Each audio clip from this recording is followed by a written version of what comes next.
Okay. We're live.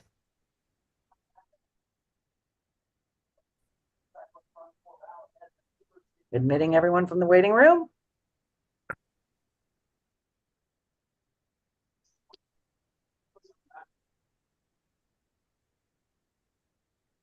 All right, Stephen Berkson, the floor is yours. Nope, sure. Thank you. And the October 7th, 2024 meeting of the Oregon Country Fair Board of Directors will come to order.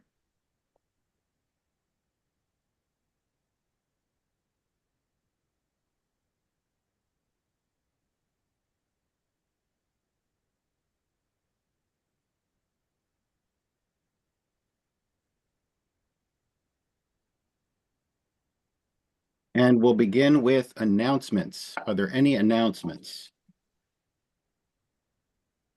If you have an announcement, raise your hand in chat. Stephen Dyerkoff. Yeah, so it's election time now. The ballots have all been mailed to people. It is almost too late to return ballots at this point. If anybody has not received one and thinks they should have, please go to the OregonCountryFair.net website, go to the elections page, and you will find the email address and the phone number for elections there. Give us a call or send us an email, and we'll look into why you didn't get a ballot. I am going to stop mailing replacement ballots to people at 11 a.m. Wednesday morning. It will just be too late to mail them and have them returned in time after that. So get a hold of us right away if you need a ballot. And if it's after 11 o'clock Wednesday morning, we'll have to arrange for you to come pick a ballot up in person at the OCF office. There'll be some times when we're available to do that. The annual meeting is on the 12th, and we will be available before the meeting for ballot replacements, but elections will not have a presence at the meeting itself, so you will not be able to pick up a ballot at the meeting. You can come to the office before the meeting and get it. There will be a ballot box at the annual meeting, so you can deposit your ballot then. Ballots are due on the 19th of October at 8 p.m. Any ballots received after then will not be counted. Postmarks do not count. We must have it in hand by 8 p.m. on the 19th, and we will be at the office to receive ballots then. On the 20th, we will count the ballots, and hopefully we'll be able to announce the winners that day. Thanks. Thank you very much. AJ.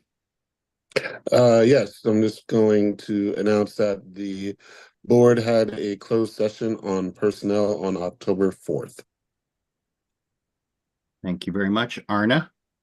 Last month I announced the Jill Hemmond Vision Fund, had collected money and was giving it away, but I didn't have the exact figures. So I did want to say that the Vision Fund is giving to charitable organizations $31,406. We were able to give that $6,281 to 5 different agencies. They are Beyond Toxics, Cascadia Wildlands, Mackenzie River Trust, Northwest Youth Corps, and Whole Earth Nature School. And once again, I want to thank the fair and all of the members who contribute to this fund for their help in us sustaining our philanthropic purpose. Thanks. Thank you. And I have no other hands. Last call. Are there any other announcements? If so, please raise your hand in chat. Last call for announcements.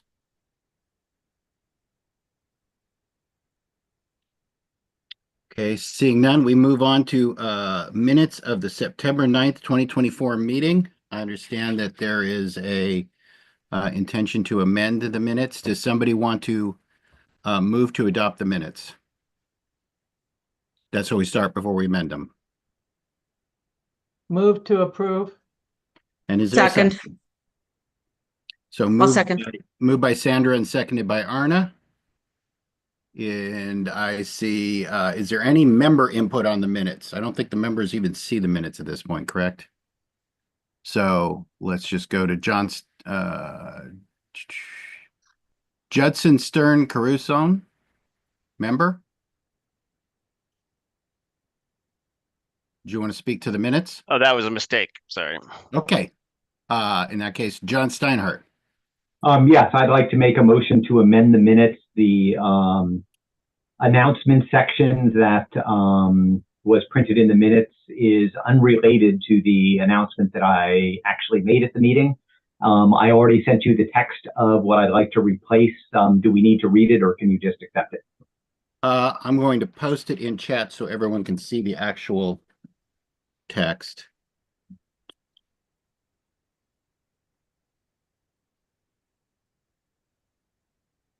And I think you probably should read it. Oh, it's over the head.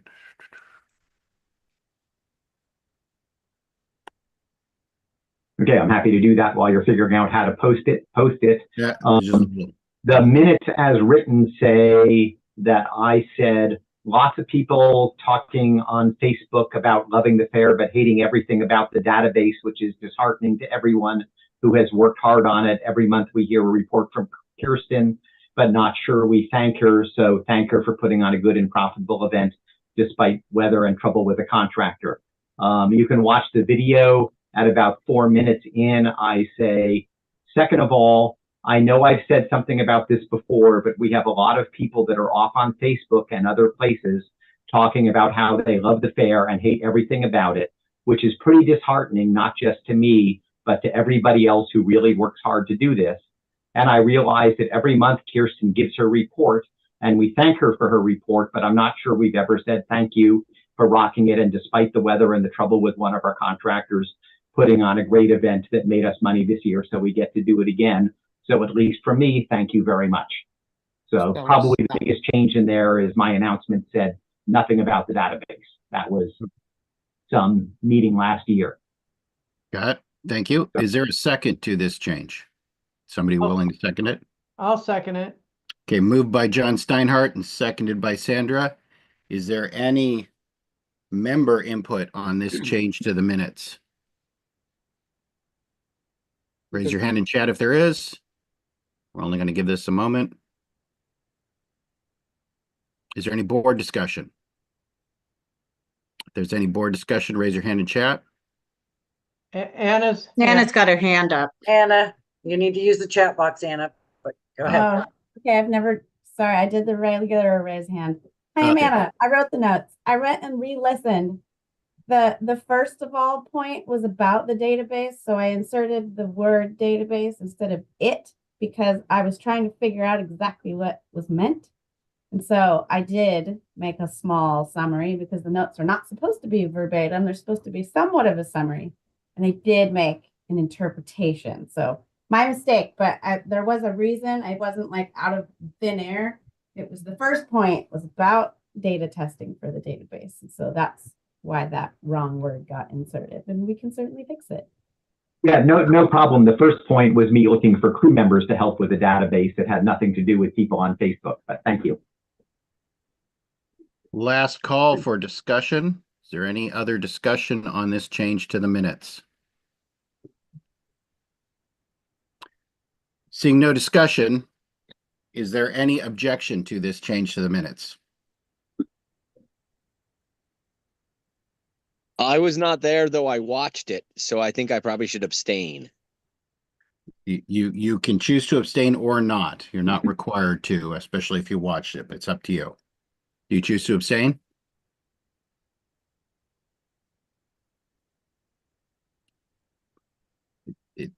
Sorry, that was a yes. Okay. So is there any other objection to the minutes? Is there anyone else who wishes to abstain or otherwise object to consent? I would like to abstain because I was not at the September board meeting and I have not watched the recording. Okay. Any other objections? Okay, seeing none, the motion passes unanimously with John Alexander and Lisa Parker abstaining. Back to the minutes. Is there any objection to adopting the minutes as submitted? Do you also want to abstain from those? Please speak up. Okay, so Lisa Parker wants to abstain. John, do you want to abstain as well on the minutes themselves? Yes, please. Okay. Is there any other objection to adopting the minutes as amended? Seeing none, the minutes are adopted by unanimous consent with John Alexander and Lisa Parker abstaining. We are on to agenda review. Do we have our guest here yet? Yes, okay. I would entertain a motion to move, somebody help me with the pronunciation so I don't make it wrong. Piñeros. Can we just Hello? move? Why don't we just move to put to put that? Yeah, So I move that we move the Piccoon sponsorship up to the first spot in old business. Second. moved by AJ and seconded by Sandra. Is there any membership input on this? Last call for membership input. Is there any board discussion?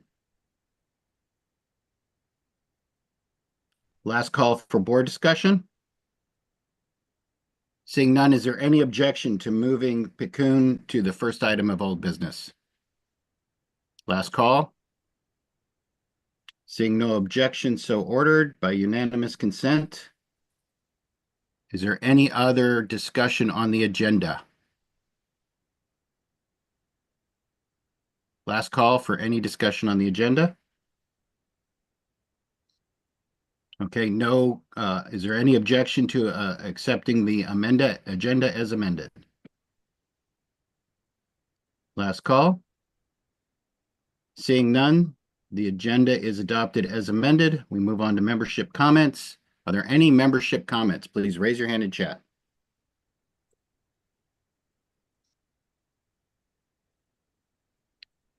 Last call for membership comments. Judson.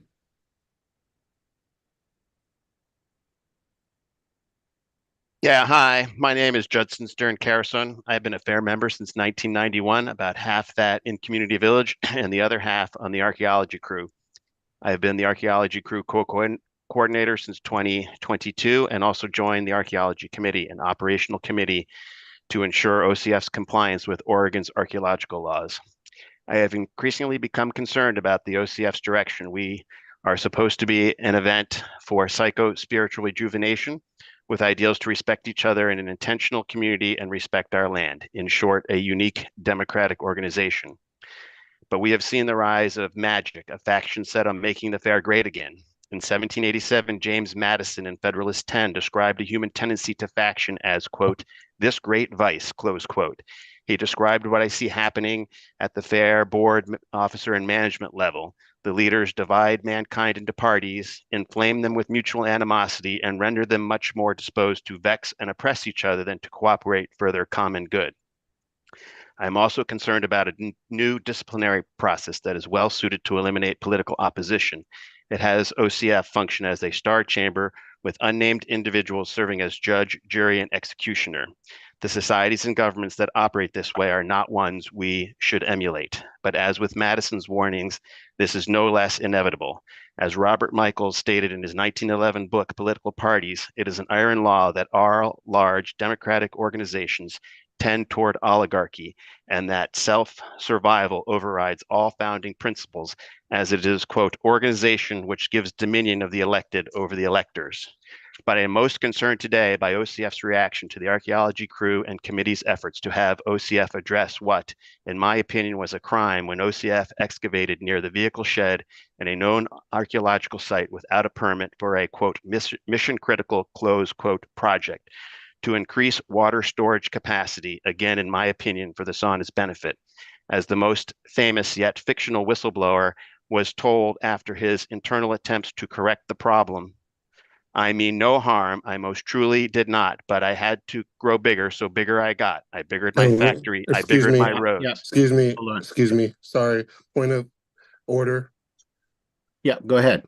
As president, I believe that there may be legal concern coming from this statement, and I want to not have that further proceed in this public meeting. Hold on, you've been muted, Judson. So the issue is whether or not that you can't, please avoid speaking about any legal matters for which the board meets in closed session to discuss legal matters with their attorney. So, Well, may I continue then with that caveat? if you can avoid addressing issues that are directly related to the board's attorney Absolutely. conference. Okay. Absolutely. I biggered my factory, I biggered my roads, I biggered my wagons, I biggered the loads, I biggered the needs I shipped out. I was shipping them forth to the south, to the east, to the west, to the north. I went right on biggering, selling more feeds, and I biggered my money, which everyone needs. So it's with these considerations and the one that I just witnessed while trying to make member input that I've decided I can no longer lend my name and support to OCF. I hereby resign as a committee member and a coordinator, and I'll take my whistle and blow it somewhere else. Thank you very much. And I'm sorry for the sentiment that you feel. We're doing our best here. We'll move on to Anne. You're up next. I also have input from two other people who can't be here today. I am a professional archaeologist who meets the Department of the Interior's professional standards, as well as being a qualified archaeologist under Oregon state law. I have been a member of the Archaeology Committee for over 25 years. I support stewardship of our lands. I support the sovereignty as documented in treaty rights of the Kalapuya, as represented today by the Confederated Tribes of the Siletz Indians and Confederated Tribes of the Grand Ronde. I am tired of defending policy and the law. I wish to acknowledge the support received currently and in the past for archaeology, and acknowledge previous committee members, Tom Churchill, John Stamp, and Virgil Cartwright. I am resigning immediately from the Archaeology Committee. The next input I have is from Diane Albino. Dear Oregon Country Fair Board of Directors, this is my letter letting you know that I am resigning from the Fair's Archaeology Committee.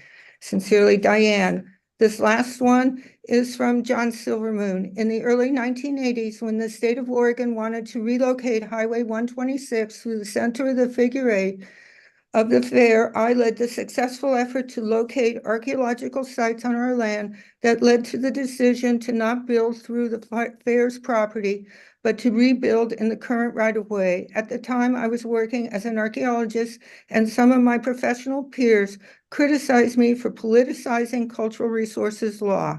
I assured them that the protection of cultural resources and the archaeological deposits left by the Kalapuya people was valued by the fair in its own right. Now, 40 years later, I am unable to give the same assurance given that the continued vilification by core members of fair leadership of professionals on the archaeology crew for speaking uncomfortable truths, and in my opinion, the Oregon Country Fair's increasing disregard for compliance with cultural resource laws. Consequently, I can no longer, in good conscience, continue to serve on the Archaeology Committee, and I hereby submit my resignation from said committee. Thanks and take care, John Silvermoon. Thank you.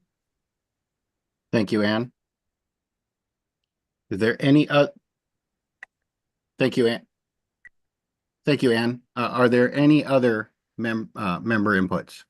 Please raise your hand. Hillary. Yeah, I just wanted to ask Anne. I think you said 3 people, and I caught the second 2 names, Diane and John, but I didn't catch the first name, and maybe it was me or maybe you omitted it. I'm wondering if you would. The first name was me. The first one I read was me. Thank you. Thank you. Is there any other member input? Please raise your hand in chat.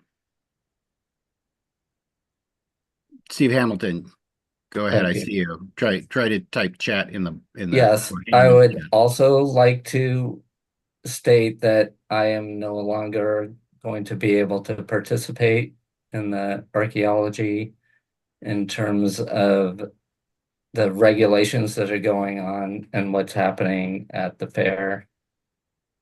As an acting archaeologist certified in the state and working as a professional, I can't continue to work in that capacity at the fair, based on all the things that were just said by all of the people that are also resigning. Again, thank you very much. Is there any other member input? Please raise your hand in chat. Member input.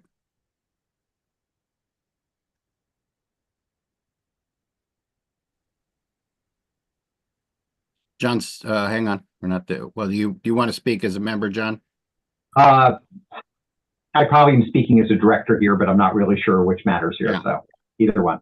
Okay, well, go ahead. Just let's try and keep it reasonably brief so that Yeah. in case there are Without going into detail, being on the board of directors and having received the confidential report from the archaeology committee, I'm sorry that you folks don't feel like you can serve anymore, but that report was so rife with inaccuracies, in my opinion, that I'm not sure the current archaeology committee was actually serving the needs of the fair. So thank you. Thank you, John. Are there any other member inputs? Please raise your hand in chat. Last call.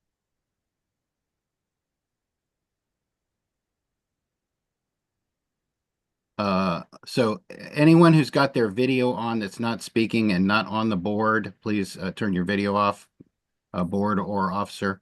And Lainey, go ahead. I was just curious if the minutes from the archaeological committee's meetings had ever been posted on the .net site. Can anyone provide a succinct answer to that question? They involve legal stuff. Yeah. So you're saying legal stuff was not included in the minutes because it was confidential. Is there anyone else who can address whether the minutes? I don't know. I've got it.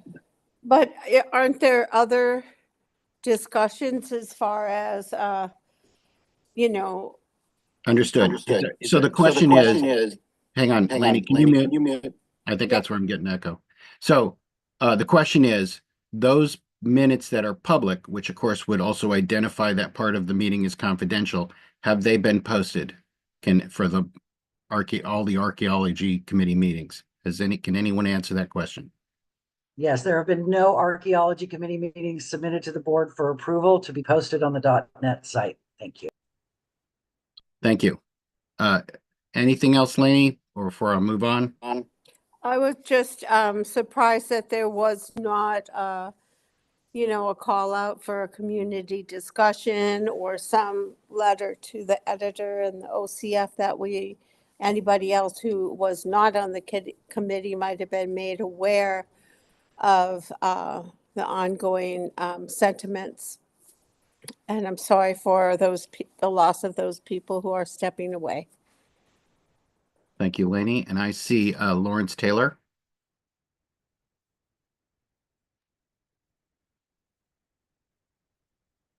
Hi.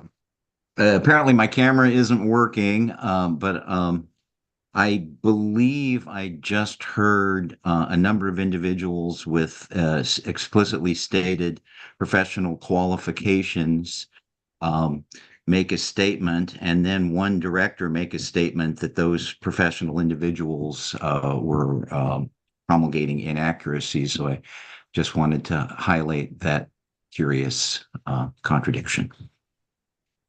Thank you. Does Anne have time left, Kirsten?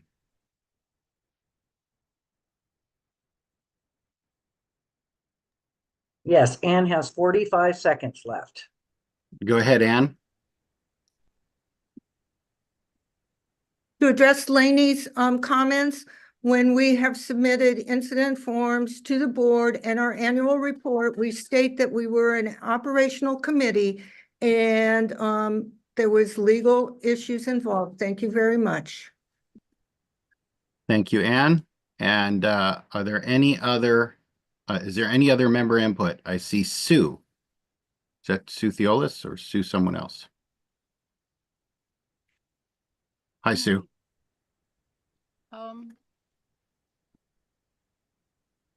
That's really hard news. I've known a number of the people who just stepped away for a long time. I know they have been devoted ethical, hardworking, definite assets to FAIR. This is a tragedy in my eyes.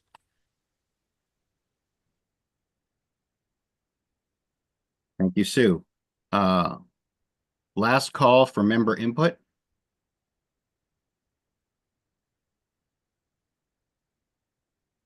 Last call, seeing none. We're going to move on to the staff report, executive director's report. Thank you, Stephen.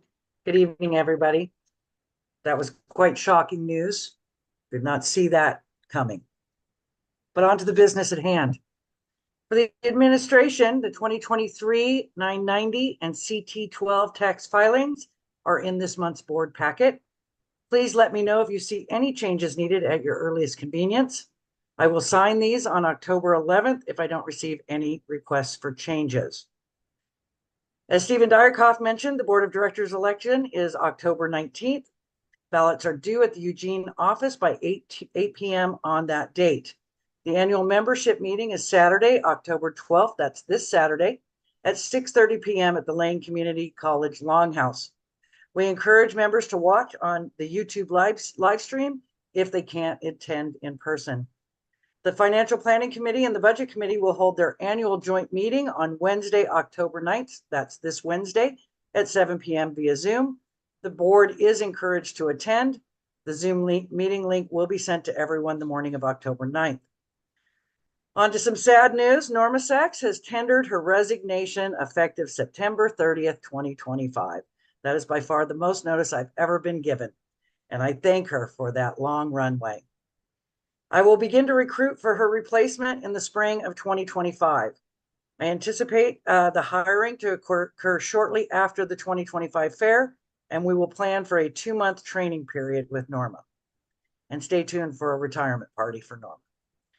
From July through September is the highest volume of accounting of the year, and this is the best time to train somebody. Another sad note is that Jeff Johnson, groundskeeper, has been furloughed and moved to a seasonal employment status. He is still an employee of the Oregon Country Fair. He will be working from April 1st through September 31st of every year. We will be using the additional savings there to hire a additional seasonal groundskeeper to support the 2025 fair. The new position schedule will be a 3-month contract for 40 hours per week, mid-May through mid-August. The Sound Task Force has been meeting, and there is an amplified Sound Task Force community listening session on Tuesday, October 15th. That's next Tuesday at 7 p.m. The link is on the .net site, and we encourage volunteers and members to come and share their opinion, perspectives on amplified sound at the fair with the task force. Event management, the guideline submission date moved forward this year. The form is now on the .net site. The closing date will be November 15th. This will allow the board to vote on guideline policy changes at the January board meeting instead of the February board meeting. All recommended policy guideline changes will be published in the December FFN and be under new business at the December board meeting. Site and facilities. The Eugene office was painted in September. It was painted the same color, so when you come by, you may not notice, but it definitely looks nice. The Winery House Type 2 replacement dwelling permit is still pending. It is expected to be granted soon. They've been taking 3 to 6 months for the county to process these requests, and we've just hit the 3-month mark. This winter, we will be focusing on creating 5 feet of dispensable space around all of our buildings, limbing all trees that are within 20 feet of the structures to 15 feet high, addressing hazardous trees, and our ability to acquire property insurance requires this. From the marketing perspective, commemorative sales, be sure to check out our merchandise site at merch.oregoncountryfair.org. We ordered metal, and I need to say insulated water bottles for your holiday gift giving. And of course, these are a limited supply, so get your order in early. And all of our posters are available for reprint. We will be launching a 4th quarter direct donor campaign on starting this month. And so please consider making a cash donation to OCF, KOCF, Jill Hyman Vision Fund, or the Bill Wooten Fund. We will provide you with a tax-deductible receipt for your use for your 2024 taxes. Thank you so much for your time. Thank you very much. And we'll move to treasurer's report with Hillary. Great, thank you.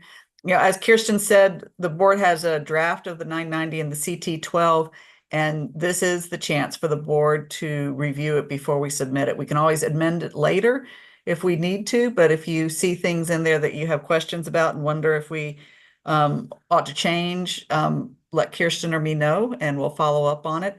And if board members want a deeper dive into the 990, it's a 2023 990, which agrees to our financial statements, not to the format that we use for our internal reporting. So it does have that different look and different categories to it. But if you want a deeper dive, we can do that at, either a work session or the retreat or some other point.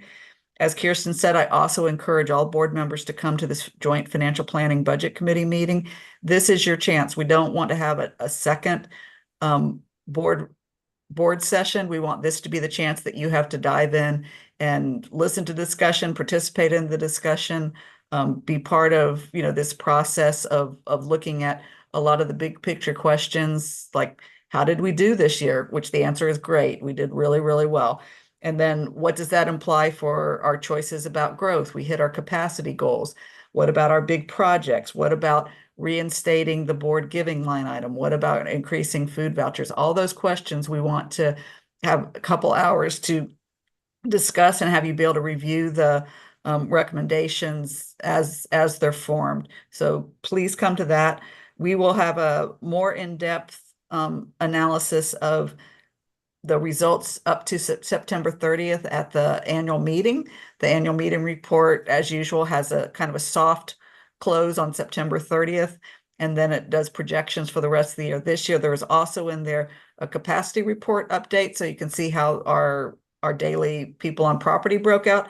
And as a bonus report, there's a report showing some select years of attendance numbers over the years. And it's kind of interesting because it is not a straight line up and then down. It goes back and forth over the years. So thank everybody for everything that you've done to contribute to our great success. Particularly coordinators with financial responsibilities, crews with financial responsibilities, the staff, and Kirsten, just done a fantastic job this year. And I believe we're out of danger, which was a remarkable thing to say in a year in which Burning Man is now soliciting $20 a month subscriptions to support them and get through the tough year. So I'm just really pleased and proud of what we've been able to do to get past these hard times. Thanks a lot.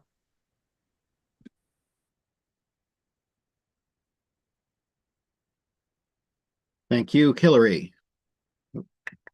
Thank you, Hillary. And we'll move on to committee and work group reports. We have, I see 1, 2, 3, 4, 5 reports submitted. Is there any objection to adopting the committee and work group reports as submitted? Is that a hand from Sue? Yes, it is. I'm not trying to be silly. I think minutes should be correct. I'm looking at the fixed assets minutes from April 8th, where they say they have purchased an electric golf course. I'm sure that they meant golf cart, but that should be corrected in that case, because I don't know where we put an electric golf course. Thank you. Thank you, Sue. And I need to remind folks, please don't use chat for anything but raising hands at the appropriate times. And let's see where we were at reports. Is there any other input on reports? I see John Steinhardt. I just wanted to say I noticed the same thing that Sue did, and I really wasn't sure because I missed the days when we had the miniature golf course out in Xanadu, so we could have purchased one for all I know. Thank you. Last call. Is there any other input, member or board, on okay, I got that. Is there any other input, member or board, on the committee reports? Last call. Okay, and is there any objection to adopting them as submitted? Are we going to, I assume we're not going to amend that committee's report, so we're just making note of its error. Last call. Hearing no objection, the reports are adopted by unanimous consent. We move on to old business. And the first agenda item is the Picayune sponsorship. Who would like to make that motion? I'll make that motion. I would like to donate $5,000 to the PCUN Gala event at as sponsor level. Second. Okay, so I assume The silver sponsor level. okay, I assume you want the fair to donate that money, not you personally. Yes, excuse me. Okay. Yes. And do we have a line item that comes from? Do we need to specify that? We could. I don't know it off the top of my head. Hey, hang on, Kirsten. The Board of Directors change line item. So the line item is called change. Okay, so how does that sound, Paxton? Donation $5,000 from the Board of Directors change line item to the for a silver sponsorship of the Picayune. And again, somebody remind me. Harvesting Justice Gala. Harvesting Justice Gala. Thank you. And that's November 8th. seconded by Lisa Parker. And is there any member input on this motion? Do we have a presentation? We do. I believe her name is Raina. Yes, I'm sorry, Raina is present and would like to take a few moments to tell us about the sponsorship that we are considering. Raina, you have the floor. Hey everyone, it's great to see you. Thanks for letting me in today. I know it sounds like it's been a tough meeting, but I'm grateful to have the honor and privilege to be here and share this time with you. But I just wanted to make sure that everybody was still up to speed on what Picayune was doing. We're the Pineros y Campesinos Unidos del Noroeste, the farm workers and the tree planters of the Northwest. And this is now the 4th year that OCF has sponsored. So we're really excited to be considered again and to gain your support again. And so just want to remind everyone what the work is. So we serve Latinx working families and farm workers in Oregon. Our main in the mid-Willamette Valley. So a lot of folks who are working in the grape fields right now, the blueberry fields, the squash that's coming up, the pumpkins, the Christmas tree industry. So our work really focuses around organizing, empowerment, and making change. And keep everyone in the loop on, our fight for equity. It really centers the needs of farm workers and the fact that, we need to improve the quality of life for farm workers. We know that right now the average life expectancy of a migrant farm worker is 49 years of age. We know that 1 out of 2 farm worker women will have a miscarriage in her lifetime because of exposure to toxic and poisonous pesticides.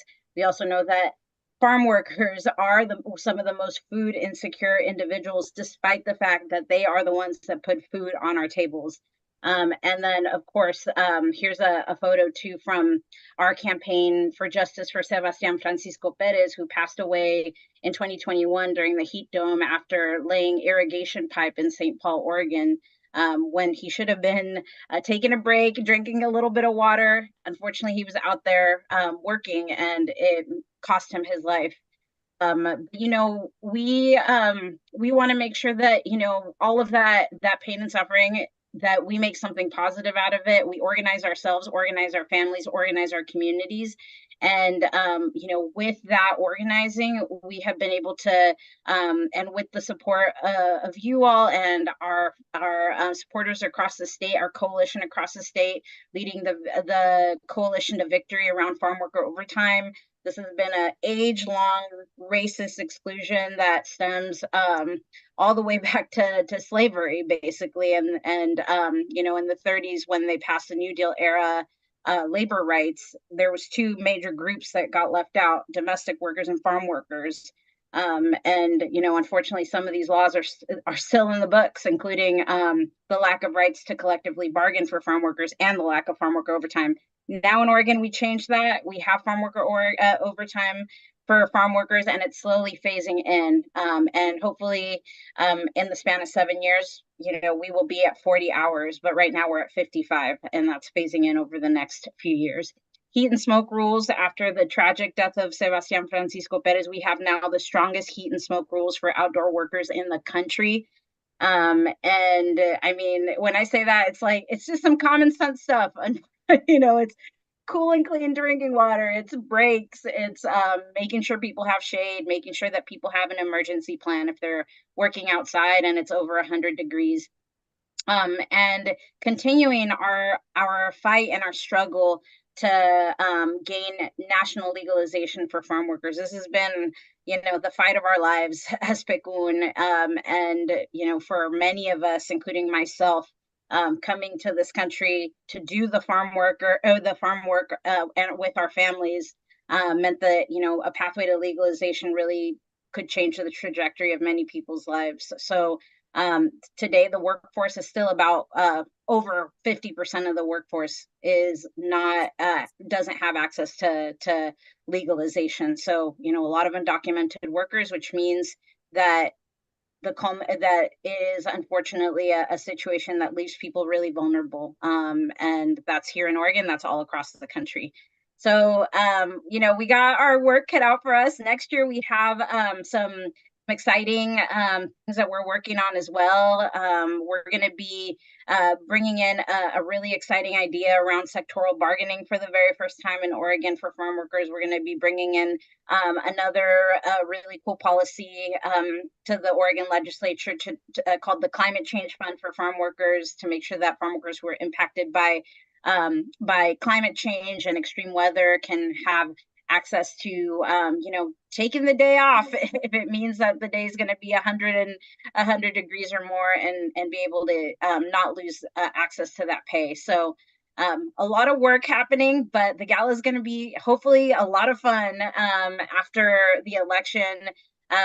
Hopefully we'll be celebrating together and not crying together on November 8th, but it'll be a big day that we get to bring everybody together, say a little bit more about what the advocacy fights are going to be looking like here and nationally as well. And we have a really exciting keynote speaker, Maurice Mitchell, the leader of the National Working Families Party, amazing organizer, one of the founders of the Movement for Black Lives, just really fantastic leader, who's going to be coming to Oregon to be our keynote speaker and really connecting those dots about the working class movement.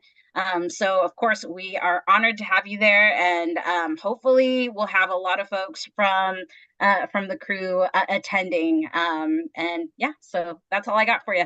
Thank you. Thank you. Thank you. And John, did you have your hand up to this issue first, Steinhardt? Because you've raised your hand again, but I think you were I'm third on the list here. What's that? I'm third on the list here.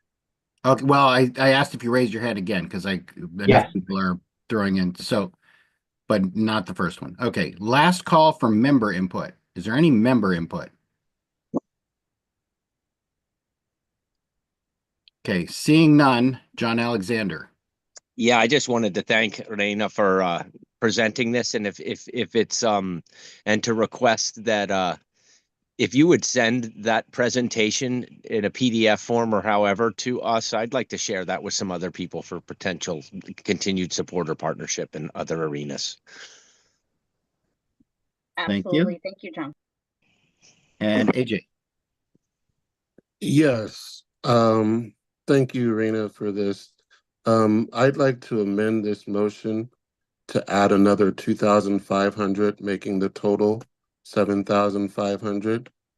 I believe that this organization is doing a lot of good work, and good work that we need right now.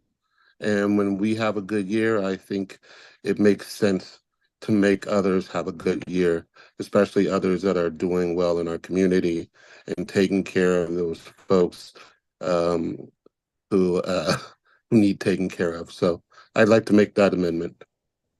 Thank you. Is there a second? I'll second.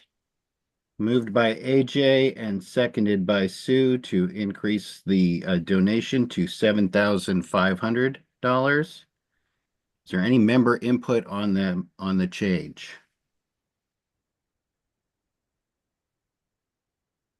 Okay, please only use the chat for raising your hand. And do you want to say that out loud, John?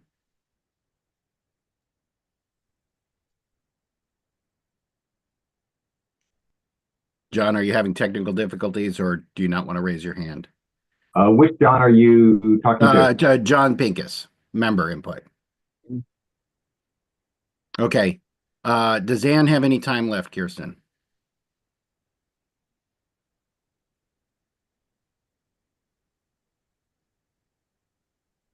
Can you tell us how much time? Yes, sorry. Ann has 30 seconds. It'll take me a moment to queue up 30 seconds for her. I just want to say yes. And start. Okay, thank you. Is there any other member input?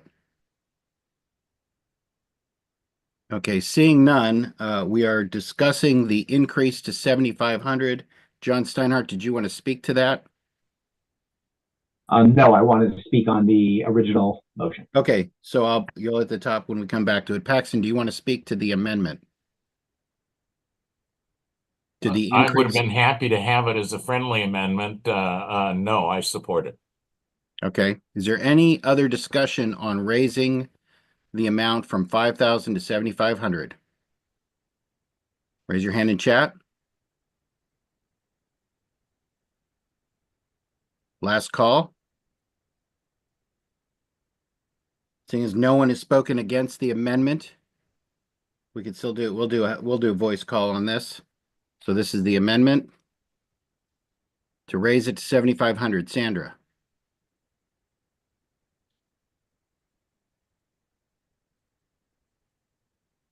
Yes. George. Yes. Paxton. Yes. AJ. Yes. Lisa. Yes. John Steinhardt. Yes. Sue. Yes. Thomas. Yes. John Alexander.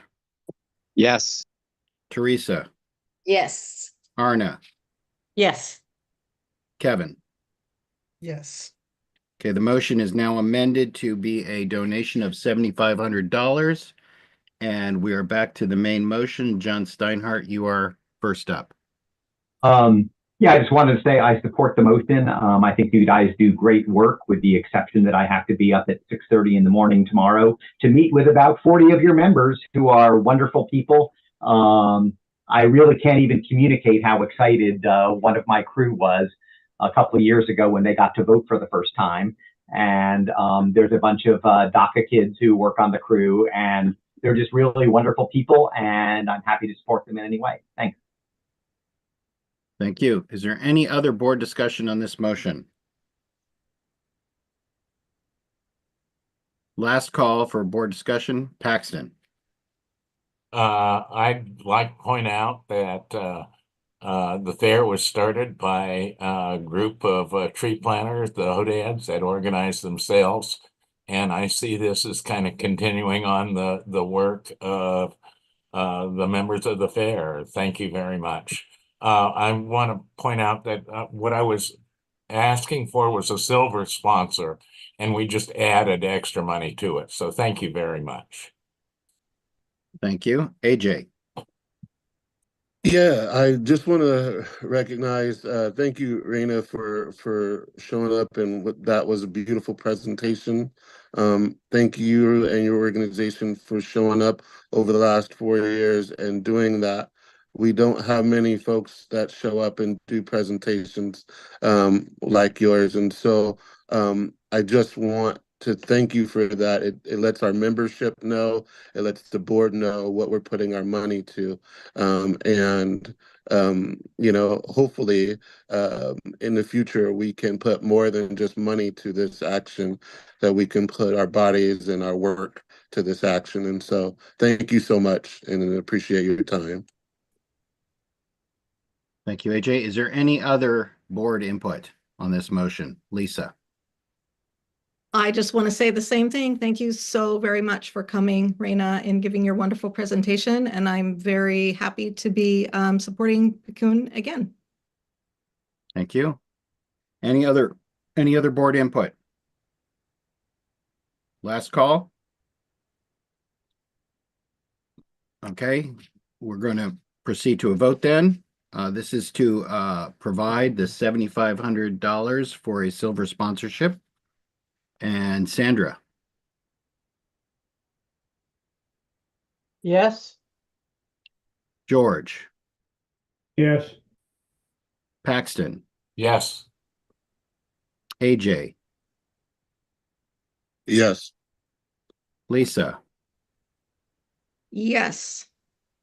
John Steinhardt, Yes. Sue, Yes.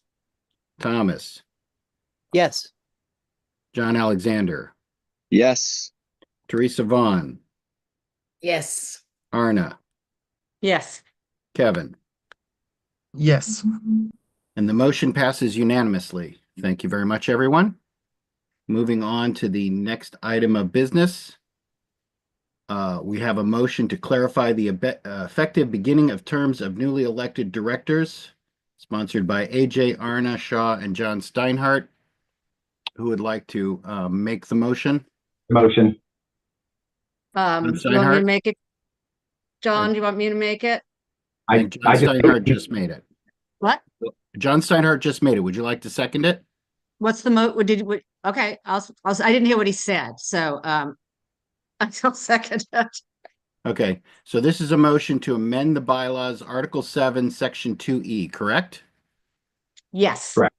Okay, and that's been submitted in writing. Can we forego the reading? And John, can you just give a summary of what the motion does? Yeah, what the motion does is codify in our bylaws the date at which new members are officially members of the board. There's kind of been a belief at the fair that the old board votes the new board in at the November board meeting, but that actually doesn't comport with how Oregon law works, to the best of my understanding. That Oregon law says that members are seated when the votes are counted, unless our bylaws say otherwise. So even though we've had this custom, we've actually been doing it. What this motion does is basically codify the way that it's actually been happening for as long as I'm aware of. Thank you. And to be specific, the language specifically says when the election is certified by the membership secretary and the treasurer or treasurers, correct? Yes, the Oregon law is a little bit weird in that it kind of says when the votes are counted. So by putting this in our bylaws, it makes it clear because the state law is a little bit unambiguous. But after an election, whenever the votes were counted was when the new directors were officially directors, and we're basically making that clear in our bylaws. Thank you. Going to Please read it. So this is to amend Article 7, Section 2E. Terms. Each director shall serve for 3 years or until their resignation or removal, whichever occurs first. These 3-year terms shall be staggered, with 1/3 of the total seats to be filled by a vote of the membership each year. The term of office of newly elected directors shall be effective when the election is certified by the membership secretary and the treasurer or treasurers. Okay. So I'm going to go to membership input first. Is there any membership input on this motion? Any membership input? Please raise your hand in chat. Lawrence Taylor.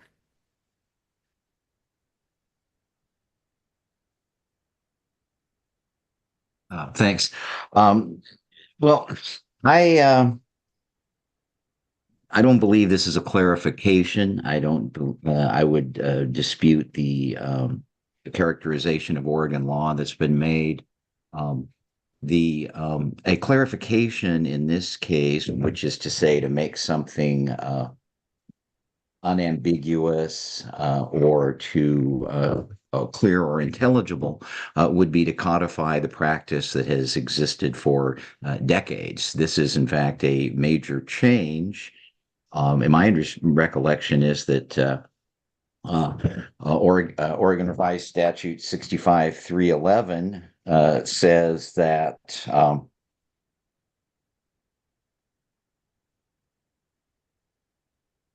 directors must be elected at the first annual meeting and each annual meeting unless the articles of incorporation or bylaws provide some other time or method of election. And that in addition to being misleading in title, this, I would submit, throws away, for no apparent reason, a very beautiful and elegant traditional practice, which is the peaceful and public transfer of power, and it's just one more beautiful, elegant, fair tradition tossed by the wayside, and I'm sorry to see it happen. Thank you. Is there any other member input on this motion? Last call for member input. Please raise your hand in chat. Any other member input on this motion?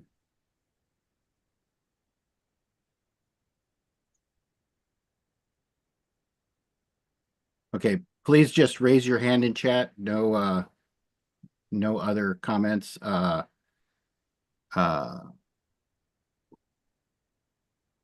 Remedios Rappaport.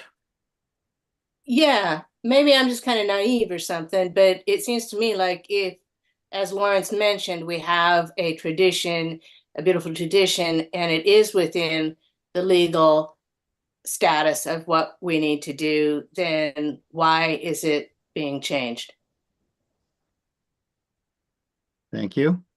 Is there any other member input? Last call. Okay, seeing none, do you Coyote, raise your hand in chat.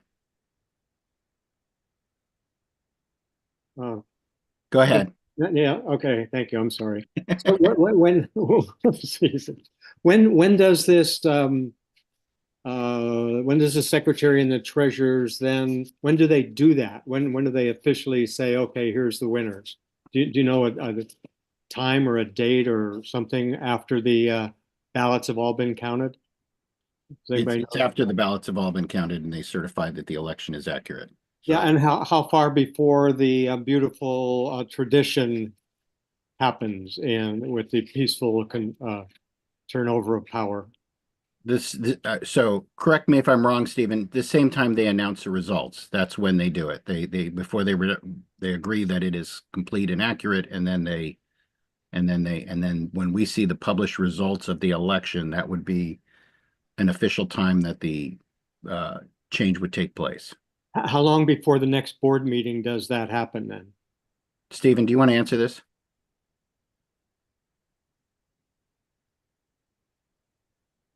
Okay.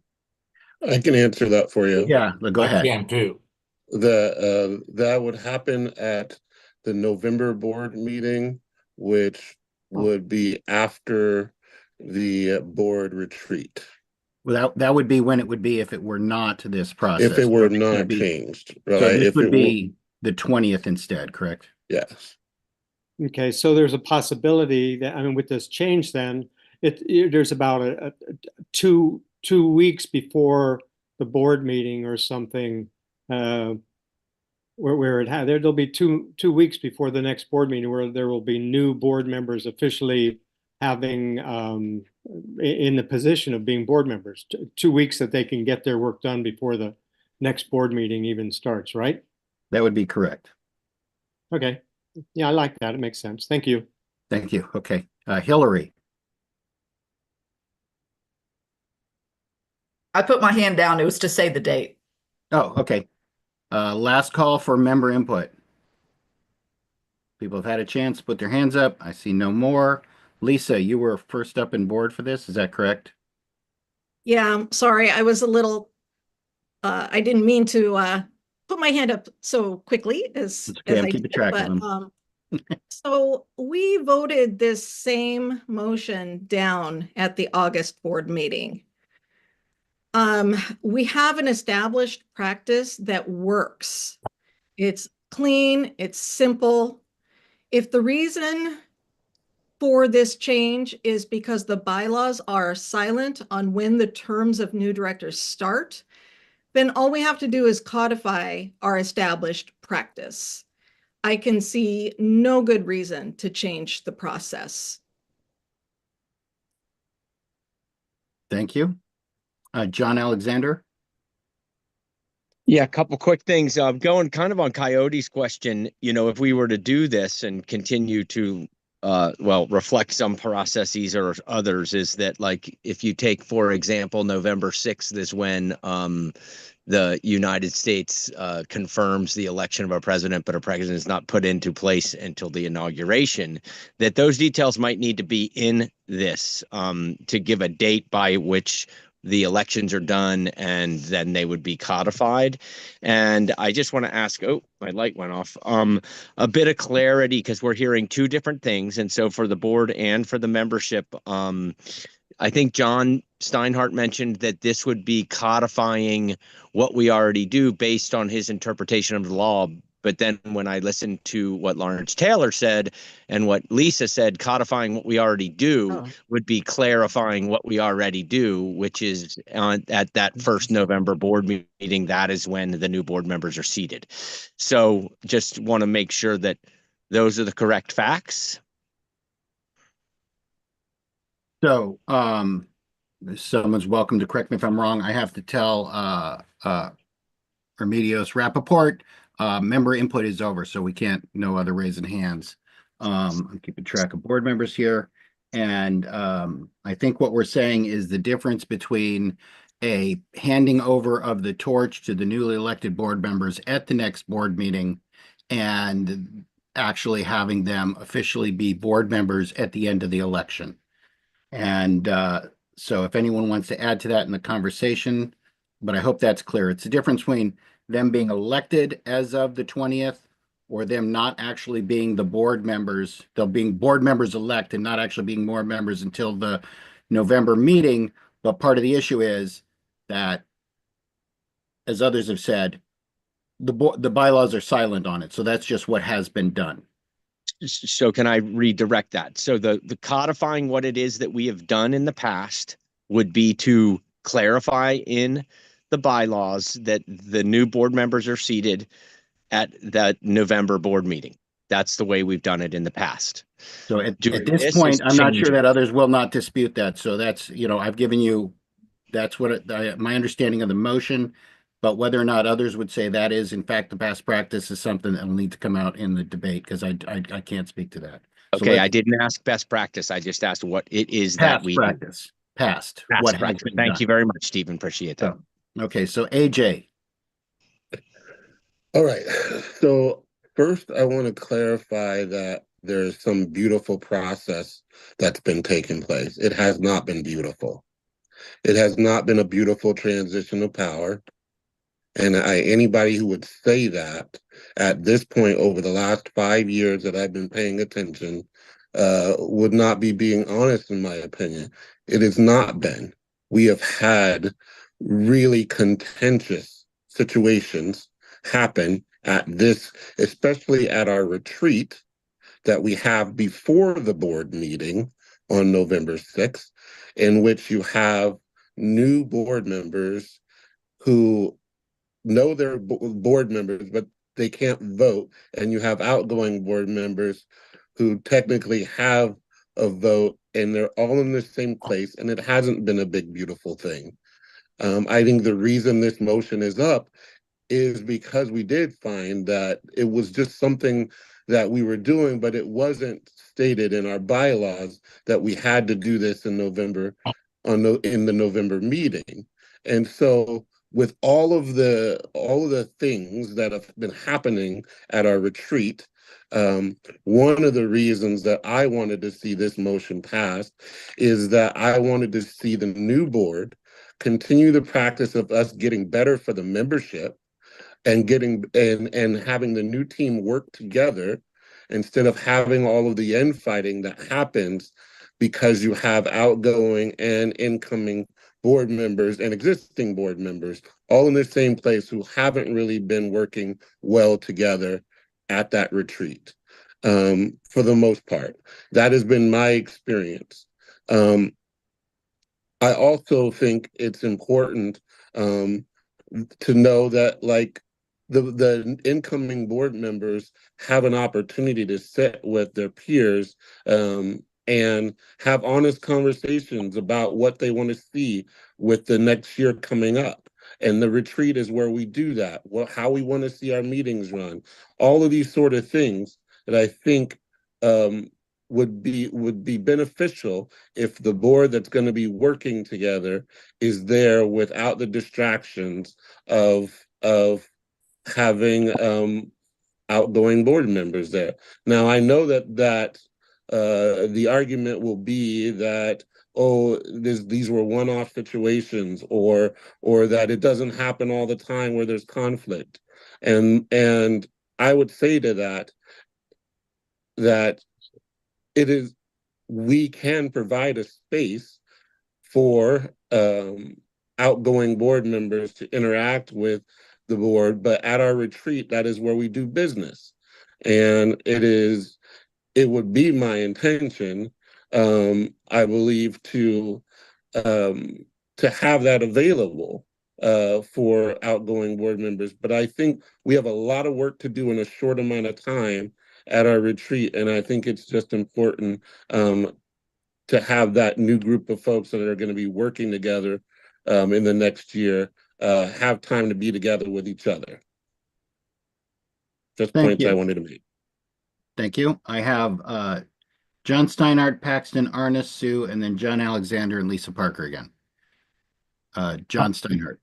Yeah, I'm obviously in favor of this motion for a number of reasons, including the ones that AJ just mentioned, that it's important that the new board be able to get work done. And unfortunately, we have had instances of outgoing board members trying to derail that work. I'm going to stay away from all the emotional, heart-tugging, ridiculous language. Nobody felt like we were destroying a cherished tradition when we changed from 6-member 2-year terms to 4-member 3-year terms. I didn't hear anybody moan about the fact that we had done that for 50 years and we're all of a sudden changing.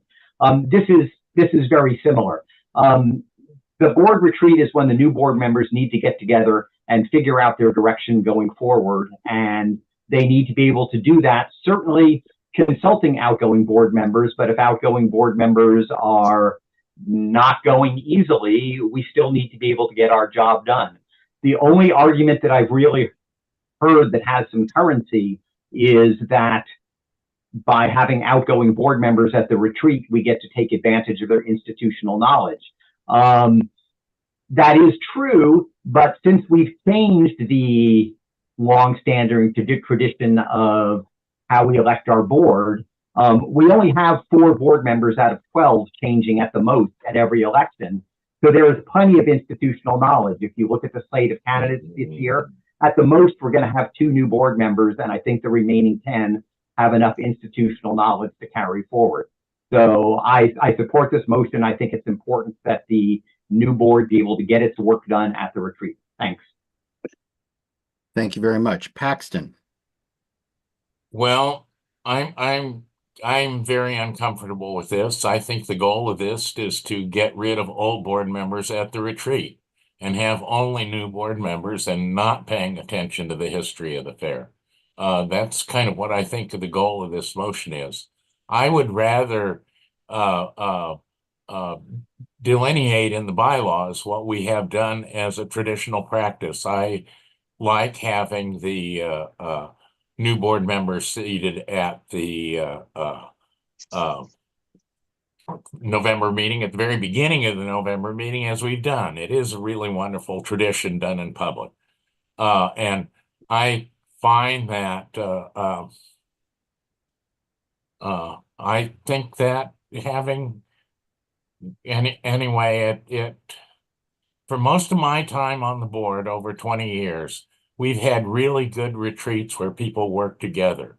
It's only been in the last few years, and I mean very few years in a sense, that we've had problems. And I hesitate getting rid of years and years and years of good work to replace it with work that's more problematic. I'd rather institutionalize what we've been doing. Thank you. Thank you. Arna. I'd like to remind people that I believe it is at the September board meeting, there was a motion to codify the existing things that we do, which is to have board members certified at the November meeting. That failed. I had tried to amend that motion to make it like this motion, but that also failed. But so the amendment failed, but then the original motion, which was to codify our existing way of doing things, also failed. So I did bring back this motion as a standalone motion, not as an amendment, because I do support this motion. I think I'm not going to repeat what John Steinhardt said, but I think he made really good points about, we don't have just 2-year terms anymore. We have 3-year terms, and only 4 board members are up for election now. And so there's not that same kind of turnover of institutional knowledge. And AJ also made a lot of good points, which I'm not going to repeat.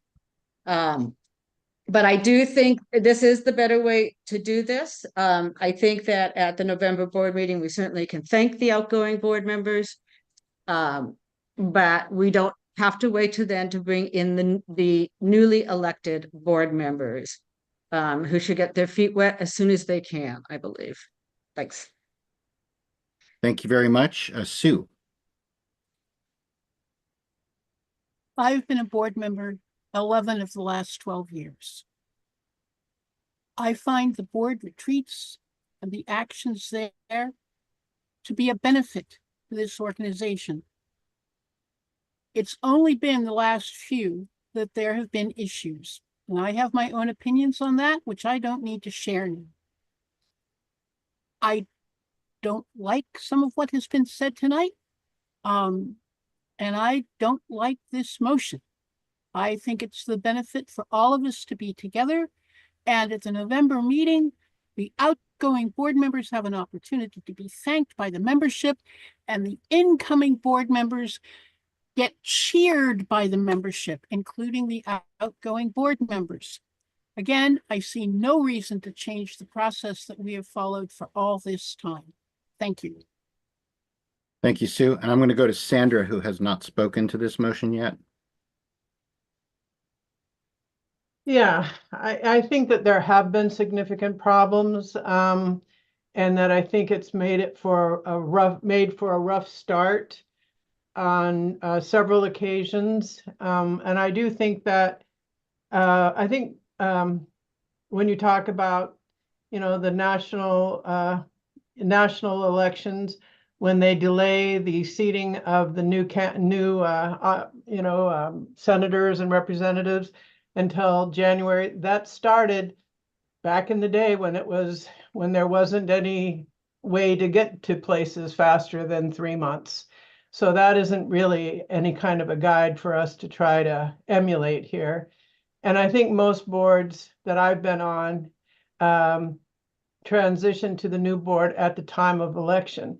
And if there is some kind of a significant event that has to be done during that 2-week period of time, there could be people who maybe weren't reelected, who would make decisions instead of the people who are elected. So I think there's a lot of good reasons to do this. I also don't think it's much of a ceremony, frankly, to be treasured when you just, these people are no longer board members. They get up, go sit in the audience, and the others come in. Times change, we change. It's, I think we have to keep evolving and do things that work for us. And I think that this works for us. So thank you. Thank you very much. And back to John Alexander. I have John Alexander, Lisa Parker, Arna, and John Steinhardt. Yeah, Sandra, Also thank you this for that time. and that clarification about, and I think Arna too, the clarification about the, you know, the issues around institutional knowledge. Certainly, I was only using our United States government as a way to try to explain what was happening, and was not necessarily suggesting that we emulate the United States government. And in fact, I've been saddened by how much we actually do emulate the government. And I'm going to assume that wasn't an attempt to date yourself, Sandra, because you're definitely not, you don't look a day older than 45. But I just do want to clarify that when we had this discussion, this was not originally, from my perspective, intended to be about the retreat, but we realized that the retreat might be an outcome of making this decision, and then it would be up to the board president or somebody else to change the way we do the retreat if this is passed in that direction. But that was not the reasoning behind doing this, and I don't believe that's what I had heard, but now it's sounding like that is the reason why we're doing this. So just want to clarify on the things being said, and certainly ingoing, outgoing, bad experience, all of that, we all can do better. New incoming board members, existing board members, and outgoing board members. And it's not all about outgoing board members, always. Or, you know, it takes two to tango. Let's just say that, or tango, or something like that. So thank you. Thank you. I'm going to go to Teresa Vaughn, who hasn't spoken to this yet. My concern about this discussion is I feel like it's being set up that there is some kind of a nefarious motivation for just letting the will of the people voted, these are the board members. And it feels to me that that the purpose of this is to just make it clear the people have voted, let's keep going. I do deeply want to honor the work people. I have been an outgoing board member on many boards, and I definitely think it is a point of honor, all of the years people have given. And I don't see any reason why this motion can't pass and still honor the people who have done deep, important work. And that we can't find a way to peacefully transfer power, because I agree with LT that is a critically important thing to do. And so I just don't see this motion as meaning we can't still do both of those things. And so I wish that we weren't setting it up in this way. To me, this is a motion to say the people have voted, here's the board. Thank you. And back to Lisa Parker. Yes, so the preamble to this motion states, whereas the beginning and end of a director's term of office needs to be clearly defined, and whereas both the Oregon Nonprofit Corporation Act and our bylaws are silent at the start of the effective term of office, be it resolved that the term of office of newly elected directors be effective when the election is certified by the membership secretary and the treasurers, and to amend the bylaws to effect the change as follows. Now, that's not what I'm hearing. What I'm hearing is that this motion is about excluding people from the retreat. And that makes me really sad to think that that's what we're about. Thank you. Arna? I forgot to say something earlier. When I talked about my amendment having failed last month, or whenever we talked about it the month before, I can't remember.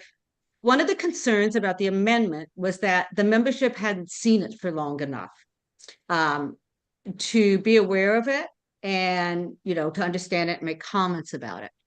So now that this motion has been up for, 6 weeks on the .net site, membership has had chance to see it. And we've received one comment, one email about it. But I think that argument that it hasn't, the membership didn't get a chance to see it is no longer valid because it's been there. I think Teresa was really accurate here about, this is like, there's nothing nefarious going on here. We're just trying to, certify the board members and then move on. And I don't see this as exclusion of people. I see this as empowering the new board, so that they can go to work right away and get their work done. So. Thank you, Arna. John Steinhardt. Teresa said a lot of what I was going to say without going into details because I can't. The board received an email this week from a member who is concerned that there is some hidden agenda here. And two of our directors who are up for re-election have kind of said the same thing in this meeting. And for people that know me, I'm not really good with hidden agendas. It's kind of hard for me to not say exactly what's going on. I get criticized for that a lot. And there is no hidden agenda. There is no intent to exclude prior board members. One of the reasons this motion is important is there are certain issues, legal, real estate, and personnel, that the board has to deal with in closed session. I think it's important that if any of those sorts of issues arise between the election and the November board meeting, that the new board gets to deal with it, that it be really, I think, inappropriate for the old board to make decisions and then leave the new board to carry them out. But for everybody that's like exposing their hidden paranoias here, this is just a straightforward, let's make it work. There's no hidden agenda. I think it's in the best interest of the organization. I know some people have a lot of difficulty with change, but change is really the only constant, and I think this is a good one. Thank you. Thank you. Let's try not to describe others as paranoid or otherwise, using inflammatory terms, others discontent or concerns. AJ. Yeah, I just want to clarify. I said my piece out loud, so I agree. Nothing's hidden. If I had an agenda in voting for this motion, that agenda is to keep this board moving in a positive direction and to have the newly elected board members a part of the process and a part of the retreat, and being able to make decisions as a group going forward for the next year. That is my agenda. My agenda, I have, it's very clear, and I did it last year as well. There will be a celebration for any outgoing board members. That is a tradition that nobody is saying we're not going to do. I think this is really about the new board having 2 weeks to work in the place that we make a big decisions at our retreat, being there to help us move forward and have a say-so in how we move forward. Thank you, AJ. Sue. I have to say that some of the language and some of the word choices in this discussion have deeply, deeply hurt. And I will also say, it makes me, I'm sorry, glad that I will be off this board. Thank you, Sue. Arna. I'd like to call the question. I have no one else in the stack. Is there any? Well, John Alexander just raised his hand. Is there a second to call the question? I'll second it. Second. Yeah. So moved by Arna and seconded by Sandra, correct? And we are going to proceed to a vote on the question. Sandra. Yes. George. Yes. Paxton. No. No, I want to make sure everyone is clear. We're voting on whether or not to stop discussion and vote on the motion. AJ.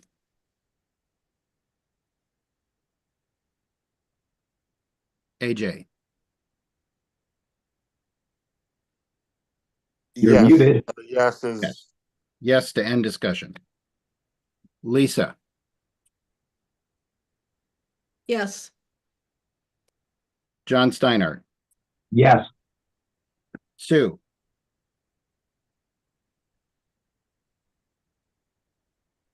Yes. Thomas, Yes.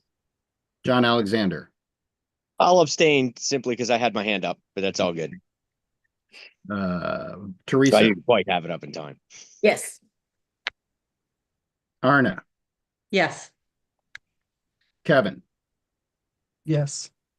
Okay, so the motion to call the question passes with unanimously with John Alexander abstaining. And so on the motion to adopt this Not bylaw change, unanimous, I voted no. did I? Oh, you're correct. My apologies. I read that wrong. So it was 10 in favor, Paxton voted no, and John Alexander abstaining. Thank you. Sorry about that. Moving on to the motion itself, which is to adopt the bylaws change. Sandra, Yes, I vote yes. George, Yes. Paxton,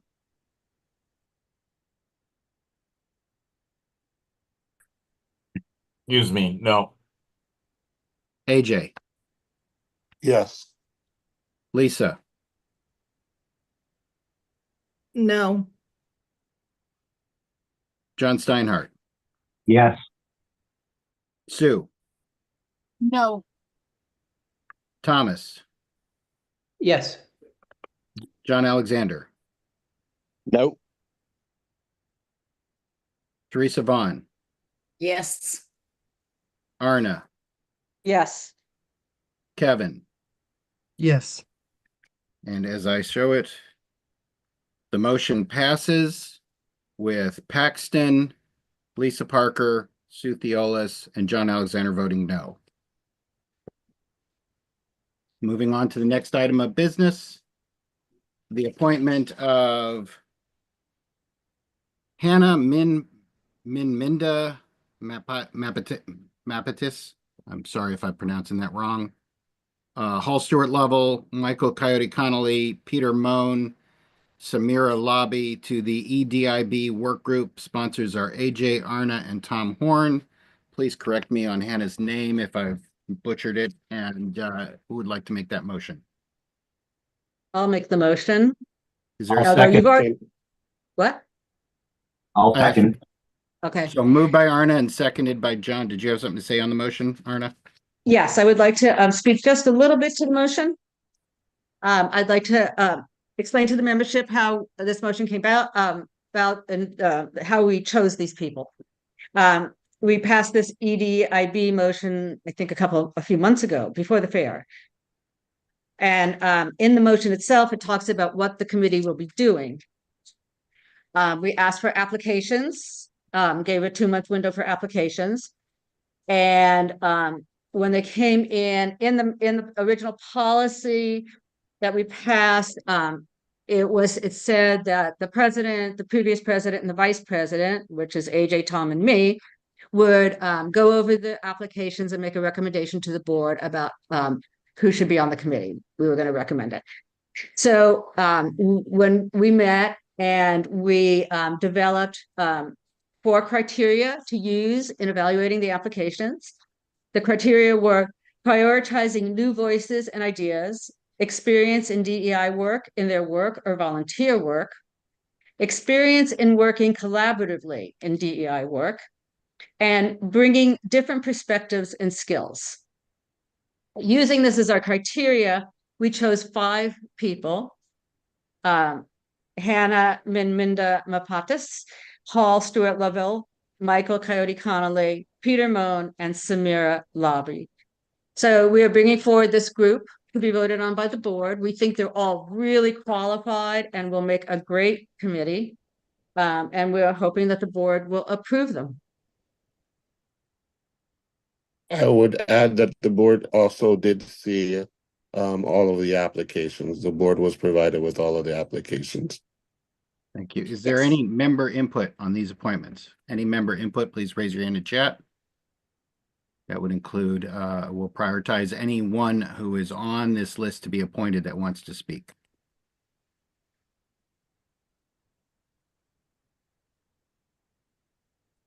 Aaron Kenton.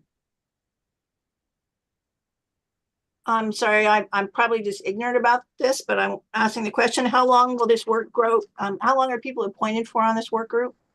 9 months, but they can ask for more time from the board if they need it. Thank you, Arna. Any other member input on this motion?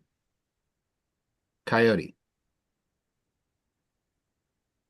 Well, thank you. Yeah, I'm very honored and grateful to be considered. Honored and grateful to everyone who advocated for and supported my application. And if I am eventually selected, I look forward to serving all of our communities in this, what I consider to be a most crucial area. Thank you. Thank you. Last call for member input. Seeing none, we'll go to board discussion. Is there any board discussion? John Alexander. Yeah, thanks so much. And I've spoken to or texted with to the committee members, and I think your criteria for selecting these were fantastic and spot on, and I really appreciate that. In speaking with Arna, she asked that I do not try to amend this motion, and so I'm not going to do that.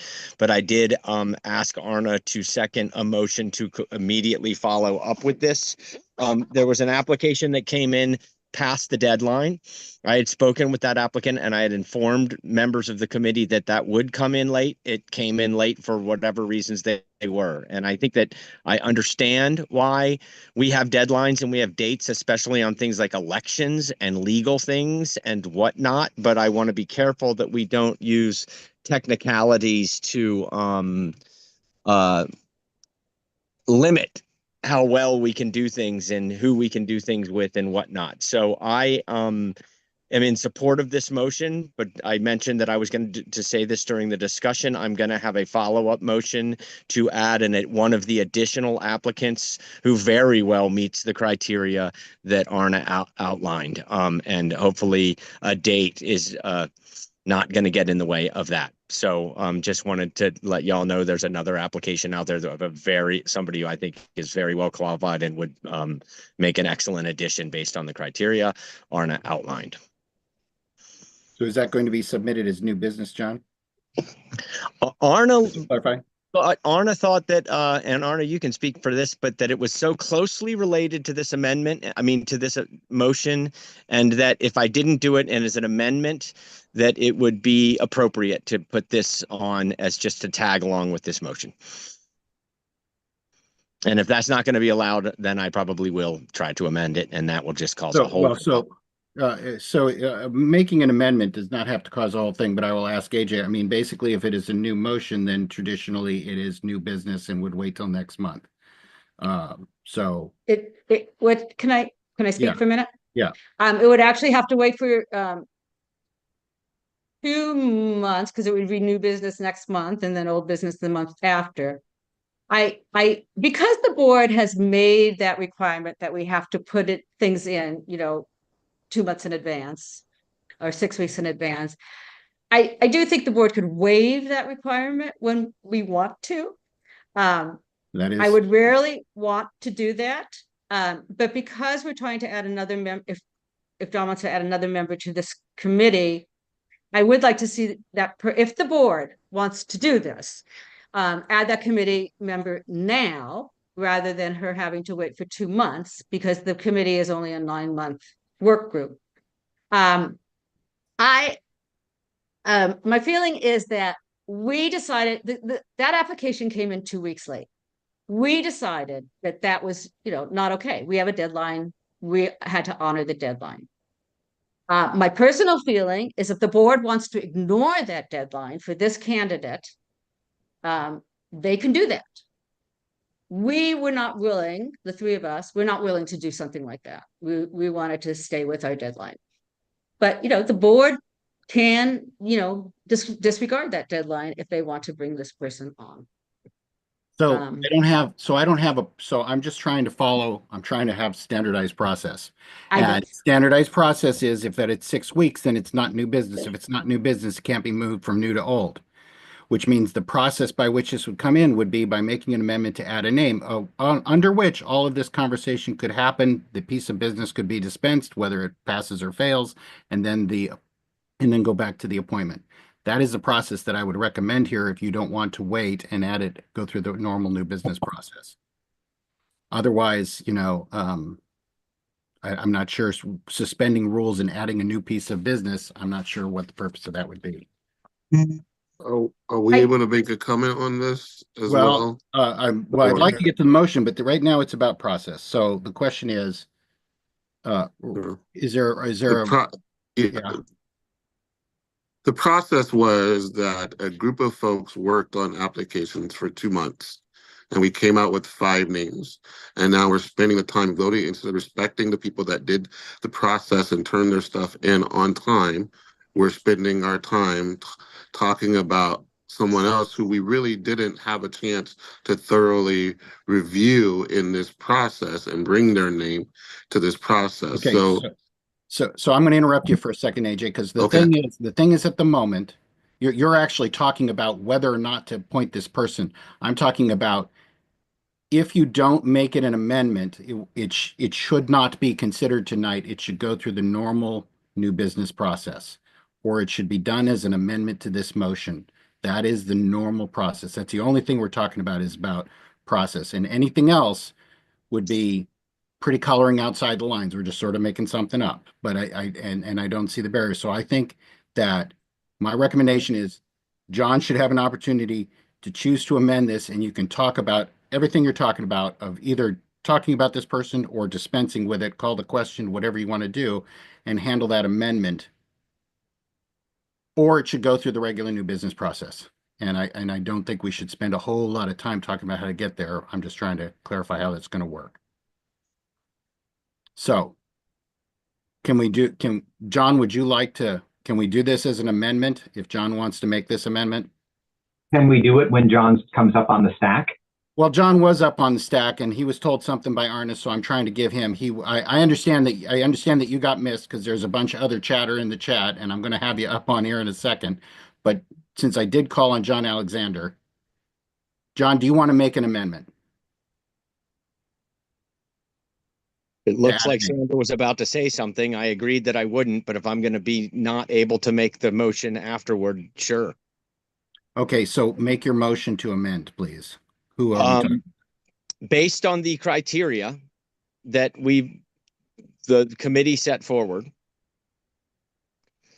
and the importance of taking a new direction and a step in the right direction on the fair's continuing efforts to approach EDIB, I would like to amend the motion to include Carla Haran based on her exceptional qualifications and interest, and in her meeting all of the qualifications that were outlined, to the list of people being placed on this task force.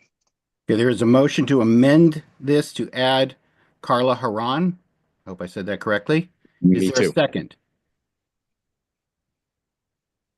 Is there a second? I will second that. Okay, Thomas Horn seconds that. So we are discussing whether or not to add this name. Do you want to speak to that, John Steinhardt, or do you want to wait till we come back to the main motion? May I need to ask for a clarifying. Can you please spell Carla Haran, please, for the record? CarlaHerran. Okay, back to John Steinhardt. Do you want to speak to the amendment or wait to be at the top of the stack for the main motion? I want to speak to the amendment, and I'll put my hand up again to speak on the main motion. I'm uncomfortable with this amendment for a number of reasons. I kind of feel that, to be fair, if we're going to let people submit past the deadline, that maybe we need to open it up and let anybody else that wants to come in at the last minute do so too. My primary reason for being opposed to it is I actually haven't seen this person's letter of application. I haven't had a chance to review it. I'm going to have to vote against this amendment because it would just not be responsible for me to vote to approve somebody that I haven't even seen their letter of application. I also want to clarify that when I drafted the original motion for the EDIB task force, I specifically put in language to make sure that there would be ways for non-committee members to contribute based on observations I had of the way other committees behaved, excluding people that they didn't want to hear from. So I would certainly encourage Carla to go to the meetings. And the only thing that they wouldn't have by attending, as far as I know, would be a vote. But I still think they would have plenty of opportunity to contribute. But yeah, I can't vote for somebody whose letter I haven't seen. Thanks. Thank you. And I got to go to member input on this real quick because I skipped that. I see Aaron, did you want to speak to the amendment? To the amendment, John Steinhardt just answered it. She can go to the meetings. They're not closed. So she can keep up that way. Thank you. Coyote? I'm just curious, John Alexander, is this the same Carla that works for Head Start? I want to be careful about putting people's personal information out. I'm happy to talk to you about that later, Coyote. Well, if it is, I just put two thumbs up. I've worked with this person in the past, and she would be a great asset. And yeah, if you're looking for quality, if you're just looking for quality, you got it there. Yeah, I'm looking for quality over. Yes. I don't know who that is yet. Last call for member input. Any other member input? Okay, seeing none, I'm going to go back to Paxton, and then I have John after that. John Alexander after that.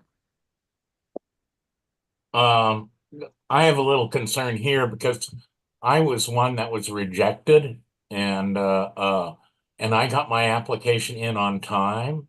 And so if you're considering other people, I'd sure like to be reconsidered. I have, extremely long history with the fair, and I think that's very valuable in this discussion. I also have a long history of going to the past diversity committee meetings without being a committee member. I was not part of that, and I have my own evaluation of what went wrong, and I think I'm looking forward to moving forward again, and I'm really curious why I was rejected. Thank you. Okay, we're speaking specifically to the adding of this other person, John Alexander. Yeah, my understanding is that the application did go out to the entire board. I can't prove that right now, but that's what I was told. I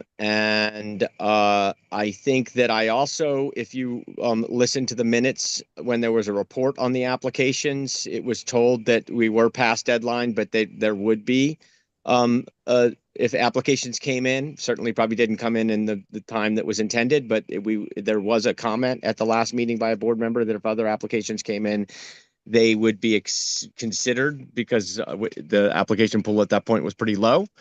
And so I would just hate to create another barrier in a task force that's intending to break down barriers that's based on a calendar date. Thank you. Arna. My concern here is that the whole board had access to the folder that had all the applications in it. But they got that access once we sent out the letter with the recommendations of who we were recommending, the 5 candidates. I'm not sure how many board members bothered to read Carla's application. So I wouldn't really want to vote on this if board members hadn't read that letter. Now, I did read it. I do think she's very qualified, but I am uncomfortable with this process right now. I'm thinking the best thing may be to put her name out there in a separate motion as new business, gives the board time to read her letter and to decide if they want to accept an application that was late.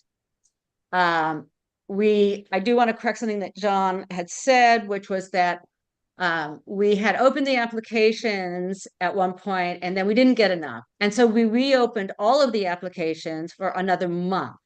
We never said people could send in applications past our deadline. We just, opened them up for another month, made a new deadline. And I do believe in deadlines because, the other people got their stuff in by our deadline. And I do want to respect those people who did that. So, I guess I'm not comfortable with this amendment. I'll probably vote against it. I'd rather she come in as new business, let the board have a chance to read her letter. And then if they want to vote for her and, ignore the fact that she was past the deadline, that's fine. But I will probably vote no on this amendment. So we have 15 minutes left. I'm going to ask if anyone, Kevin, we're speaking specifically to adding this person to the list. If you can be concise. Point of clarity. Yeah. I think we decided in the last meeting at this time, we would ask the board, do we want to extend this meeting or not? We have 15 minutes left. And instead of coming up against the end of the meeting and deciding that, we need to decide that now. Okay. Is there a motion to extend the meeting 15 minutes? I move that we extend the meeting 15 minutes. AJ moved. Is there a second? John Steinhardt? Yes? Is there I'll second it. Okay. Well, I think I got John Steinhardt already seconding it. Anyone can. Is there any objection to extending the meeting 15 minutes? I object. Okay. We'll go to a vote on extending. Sandra, I'm a yes. George, No. Paxton, Yes. AJ, Yes. Lisa, Yes. John Steinhardt, Yes. Sue, Yes.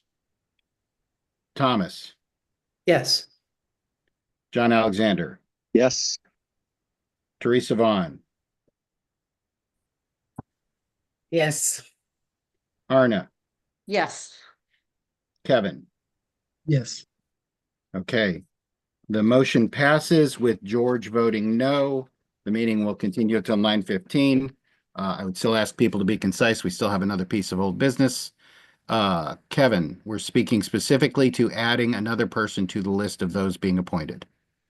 Yeah, I was just curious. So she can still come to the meetings while she's becomes her own motion to be added to the committee, and then it's just kind of like adding a normal committee member. I just want to make sure. So the And, issue, the right, issue go would be ahead. that you could have a piece of new business to add someone. There would be a question, whether or not other people have questions about why this person and so forth and the late application, that would all be up to you guys. But there can always be a separate motion to add a person. The group could ask for them or something. So there always could be, but right now there is none. So this is about, right now there is no new piece of business. It's a hypothetical that there could be in the future. So right now it's a discussion specifically about whether to add this person to the existing list for this appointment, for this initial appointment. Right, and that's what I was thinking. So she could still, if she doesn't get added tonight, she could still come to the meetings, still show she's a rock star and still get in there. And so it's tough because I believe in deadlines too, and I have a lot of experience as my first year as a writing candidate for missing a deadline. So it's a hard lesson learned sometimes, but I hope if it doesn't work that she does come because it sounds like she's a rock star and we need as many as we can get. So that's just one of those tough things. So just wanted to say that. Thanks, everybody. Thank you, Kevin. Is there any other board discussion on the amendment, specifically on the amendment? Last call. Okay, on the amendment to add this name. Sandra, I'm gonna vote no. George, No. Paxton, No.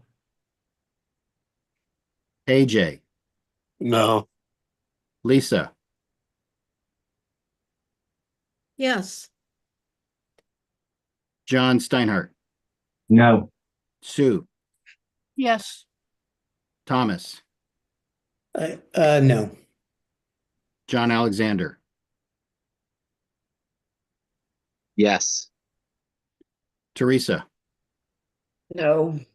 Arna, No. Kevin. No.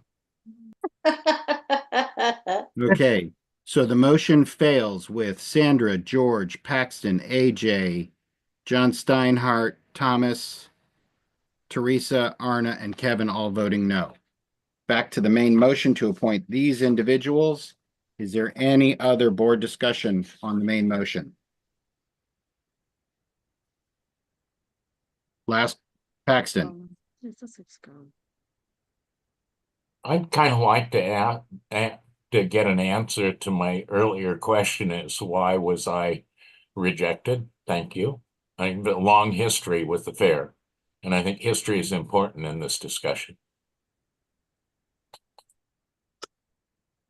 Okay, this is about appointing these people, so I'm not sure that asking that question in this meeting or who could possibly answer it. I'm happy to answer it offline, Paxton, if you want to call me. Me too, Thank you Paxton. very I'd be, much. I'll do that. Okay, yeah, Paxton, I'd be happy to do that too, but not here in this meeting. okay. Thank you. John Alexander, specifically to this motion. Yeah, I think that deadlines are important for processes, especially legal ones. However, as we continue to learn, the field of diversity, equity, inclusion, and justice also addresses barriers that are put up in the way we do business, that's inherently ingrained in our processes here and now in this time in our world. John Steinhardt. Yeah, I'm sorry that I have to vote against this addition, but fairness is also important. And, one of the things that I think is a tradition at the fair that has caused us trouble in other ways is bending the rules for individuals. And I really can't support that. I do want to say this, that I learned one thing about writing motions and doing call outs for members in this. I did have to call up one of the applicants and say, next time I'm involved in something that has a call out, there's going to be a word limit on responses. Anyway, that's it. Thanks. We're short of time, so I will remind you, we're not really talking anymore about adding a name or whether or not people met the deadlines, but simply about this initial appointment as stated. AJ. I think I'm going to take a point of privilege and apologize to Carla for this discussion taking place in this way. I think it does not, I don't think, looking back at it, this is an appropriate way to discuss somebody who is willing to volunteer. I think these conversations could have happened offline. And so as the president of this organization, I want to publicly apologize to you, Carla, for this conversation happening in this public way. Thank you. Is there any other board discussion on this appointment? Last call? Yeah, I'm trying to get my hand. Okay, go ahead. This was brought up, and I apologize too. I think you're right, AJ, but this was brought to the committee multiple occasions. Okay. Is there any further discussion on this motion to appoint these individuals? Last call? Seeing none, we'll proceed to a vote. Sandra, Yes. George, Yes. Yes. Paxton, AJ,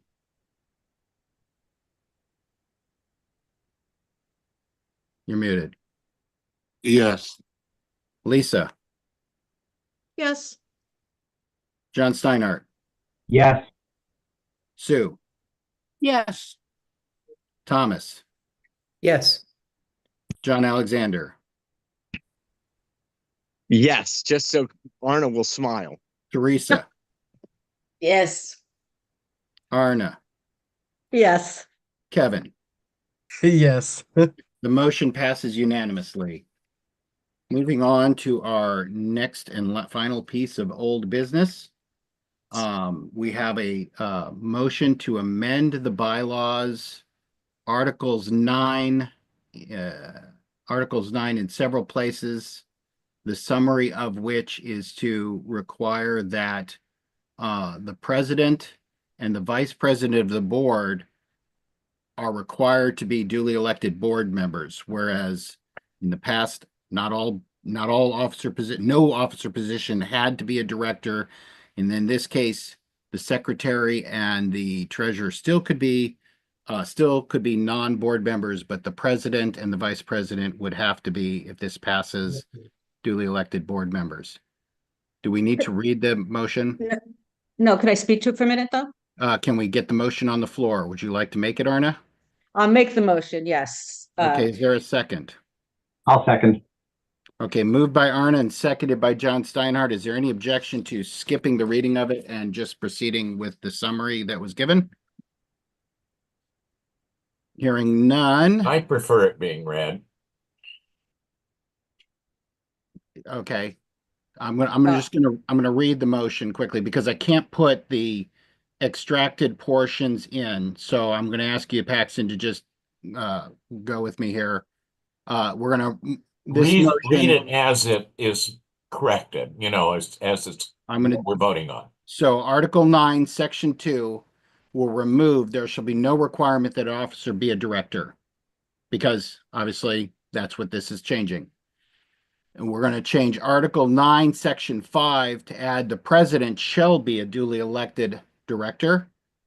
And we're going to amend Article 9, Section 6, Vice President, add the vice president shall be a duly elected director.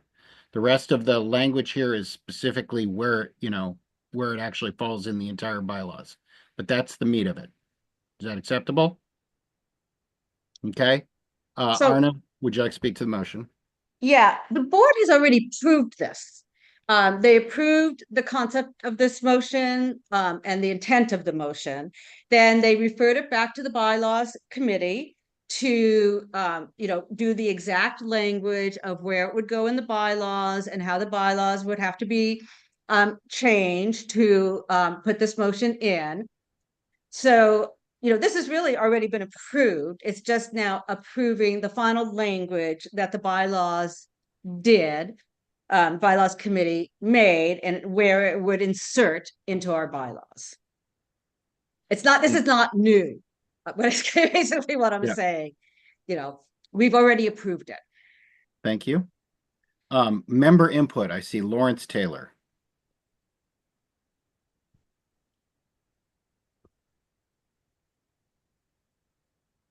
Lawrence? Yeah, I'm trying to get my video to turn on here. And it's just, oh, there we go. Oh, hi. Two things. One, just by way of, since the language of the bylaws is important to all of us, if you read the section on officers, the fair has officers, the OCF has officers, the board doesn't have officers. President is the president of the fair. The vice president is the vice president of the fair or the OCF. All of our officers are officers of the organization and the corporation, not of the board. That being said, there was some concern raised at one point regarding ambiguity, or a concern that I don't think it's an ambiguous, that this applies only to the president and vice president, not to the secretary or treasurer. So it was it was requested that something be in the minutes, so that there would never be a question about that. Okay, your time's up. Are we good? All right. Any other member input? Last call for member input. We're moving along with expeditiously. We got 17 minutes left. Board discussion. Is there any board discussion on this motion? Lisa Parker. Yes, I just want to state explicitly that this only applies to the president and vice president. the treasurer and secretary or secretaries are not required to be elected board members. Thank you. Paxton. Well, I think this limits what we might do or what might be good for the fair. I have found over all my years on the board that these officers come from members of the board. So it's effectively what we're doing. Thank you. John Alexander. What would happen if nobody from the board stood to be president or vice president?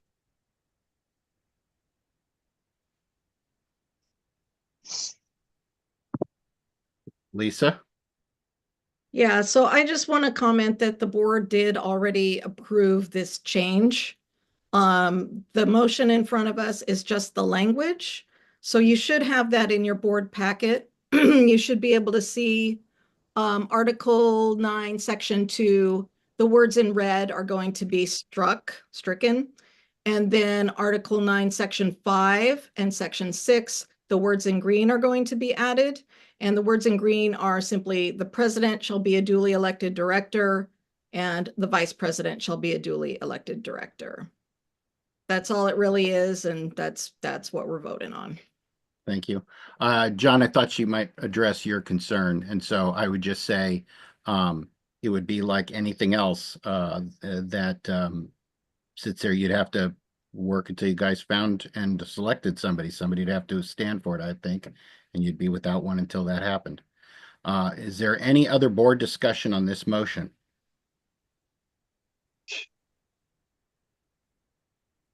Last call. Is there any other board discussion? Steve, I have a question. I can't Yeah. get my hand thing. That's fine. So I had to put the, that issue was brought up to me. I've heard about worrying about the fact that we don't elect the treasurer and the secretary.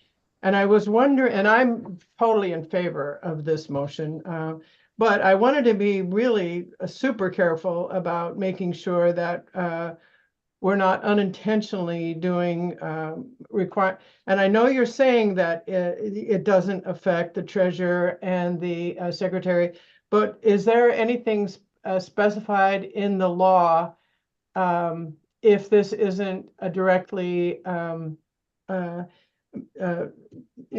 found in the bylaws? Is there, is there any Oregon State statute that directs on this?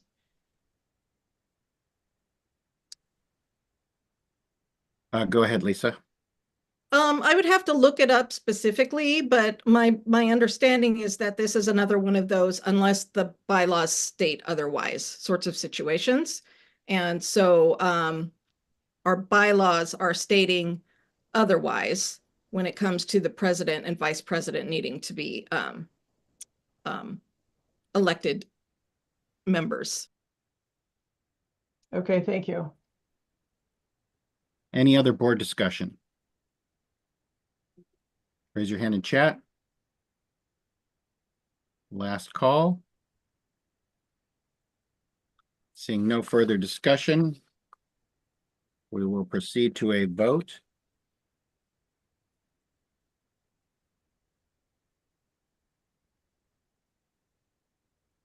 Sandra. I'm a yes. George. Yes. Paxton. Yes. AJ. Yes. Lisa. Yes. John Steinhardt. Yes. Sue. Abstain. Thomas. Yes. John Alexander. Yes. Teresa. Yes. Arna. Yes. Kevin. Yes. The motion passes unanimously with Sue abstaining. And that concludes all of the old business. The item of new business for next meeting is the 2024 election results and the appointment of officers. And we have... Hey, Stephen, I do need 5 minutes for President's piece tonight. Okay. Well, we've extended till 15 after, so how about 5 minutes for last round, and then we'll have 5 minutes for president's piece. How's that? Does anybody want to have anything for last round for the good of the peach meeting evaluation? John Alexander or John Steinhardt, correct? I want to echo what was said earlier, which is I hope that Carla attends the EDIB work group meetings and going through our normal processes. I would, based on what I've heard, and I'll go read her application, I'm sure she'll get approved to be on it as soon as reasonably possible. So thank you for putting up with us. Thank you. John Alexander? Yeah, and my motion to that regard will be in your inboxes in about 3 minutes. So hopefully I'll get 3 to 5 people supporting that. I just want to thank the membership. I want to thank everybody for member input that they bring to the table and all of the hard work that they do. I counted over 4 disparaging remarks made by board members about individuals, and I would really like to encourage us to stop doing that, please. Thank you. Lawrence Taylor. Well, I'd like to thank John Alexander for keeping track. And also I want to speak to everyone there and around the viewing family, and who may view this meeting in the future and whose heart was broken in some way, just not to give up hope. Thank you, Lawrence. Paxton? I just wanted to say there were 31 on the meeting here on Zoom and 26 on YouTube. We're down a little bit in attendance. Thank you. Thank you. Teresa?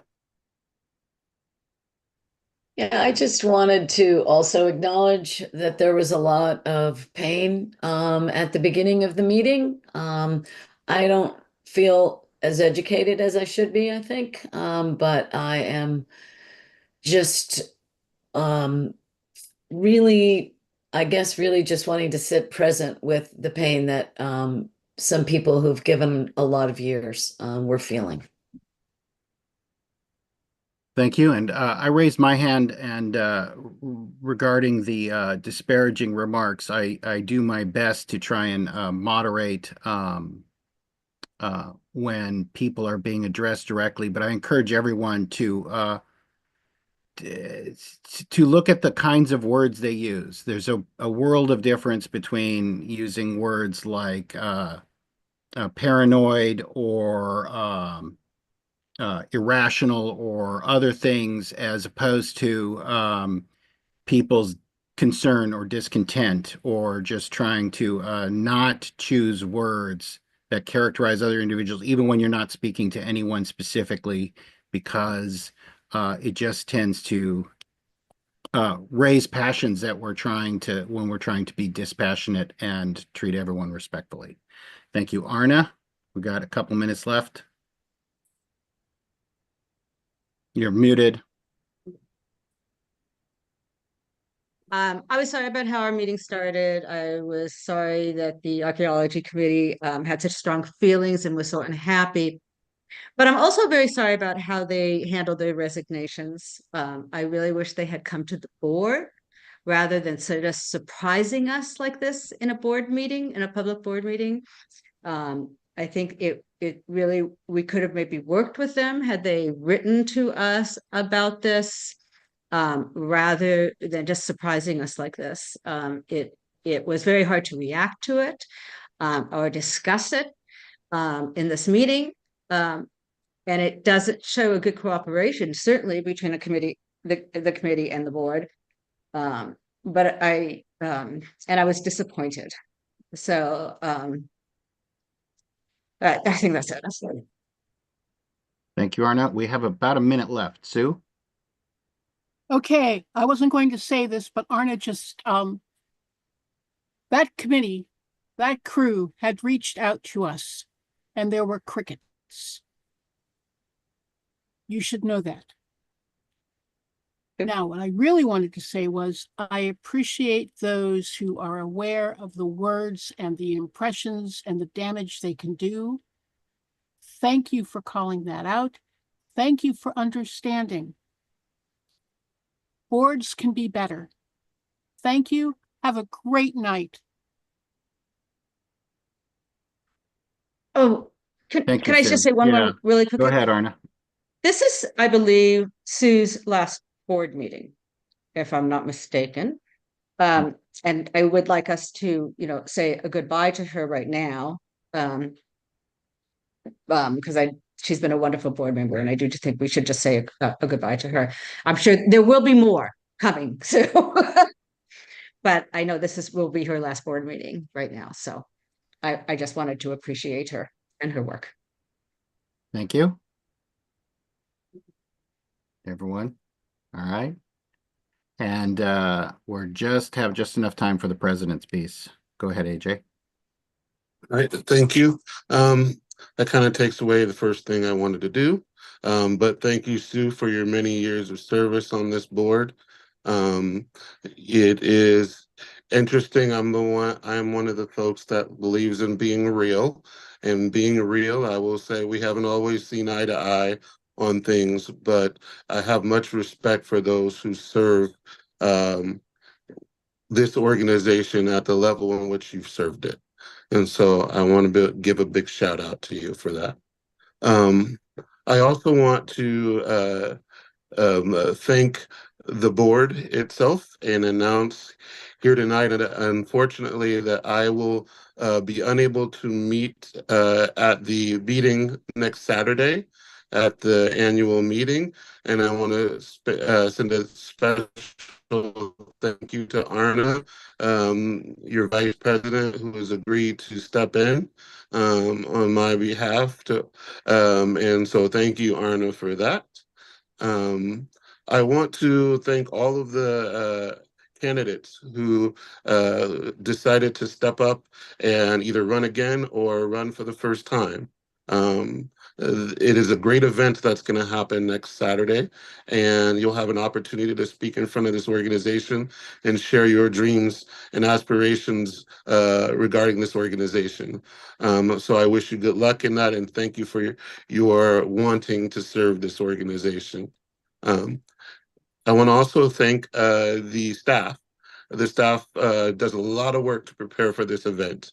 Kirsten and her staff are amazing at setting this up and putting everything together for our membership to have this moment at the Longhouse. So thank you to the staff for all the work they're doing. And lastly, I want to speak to the membership.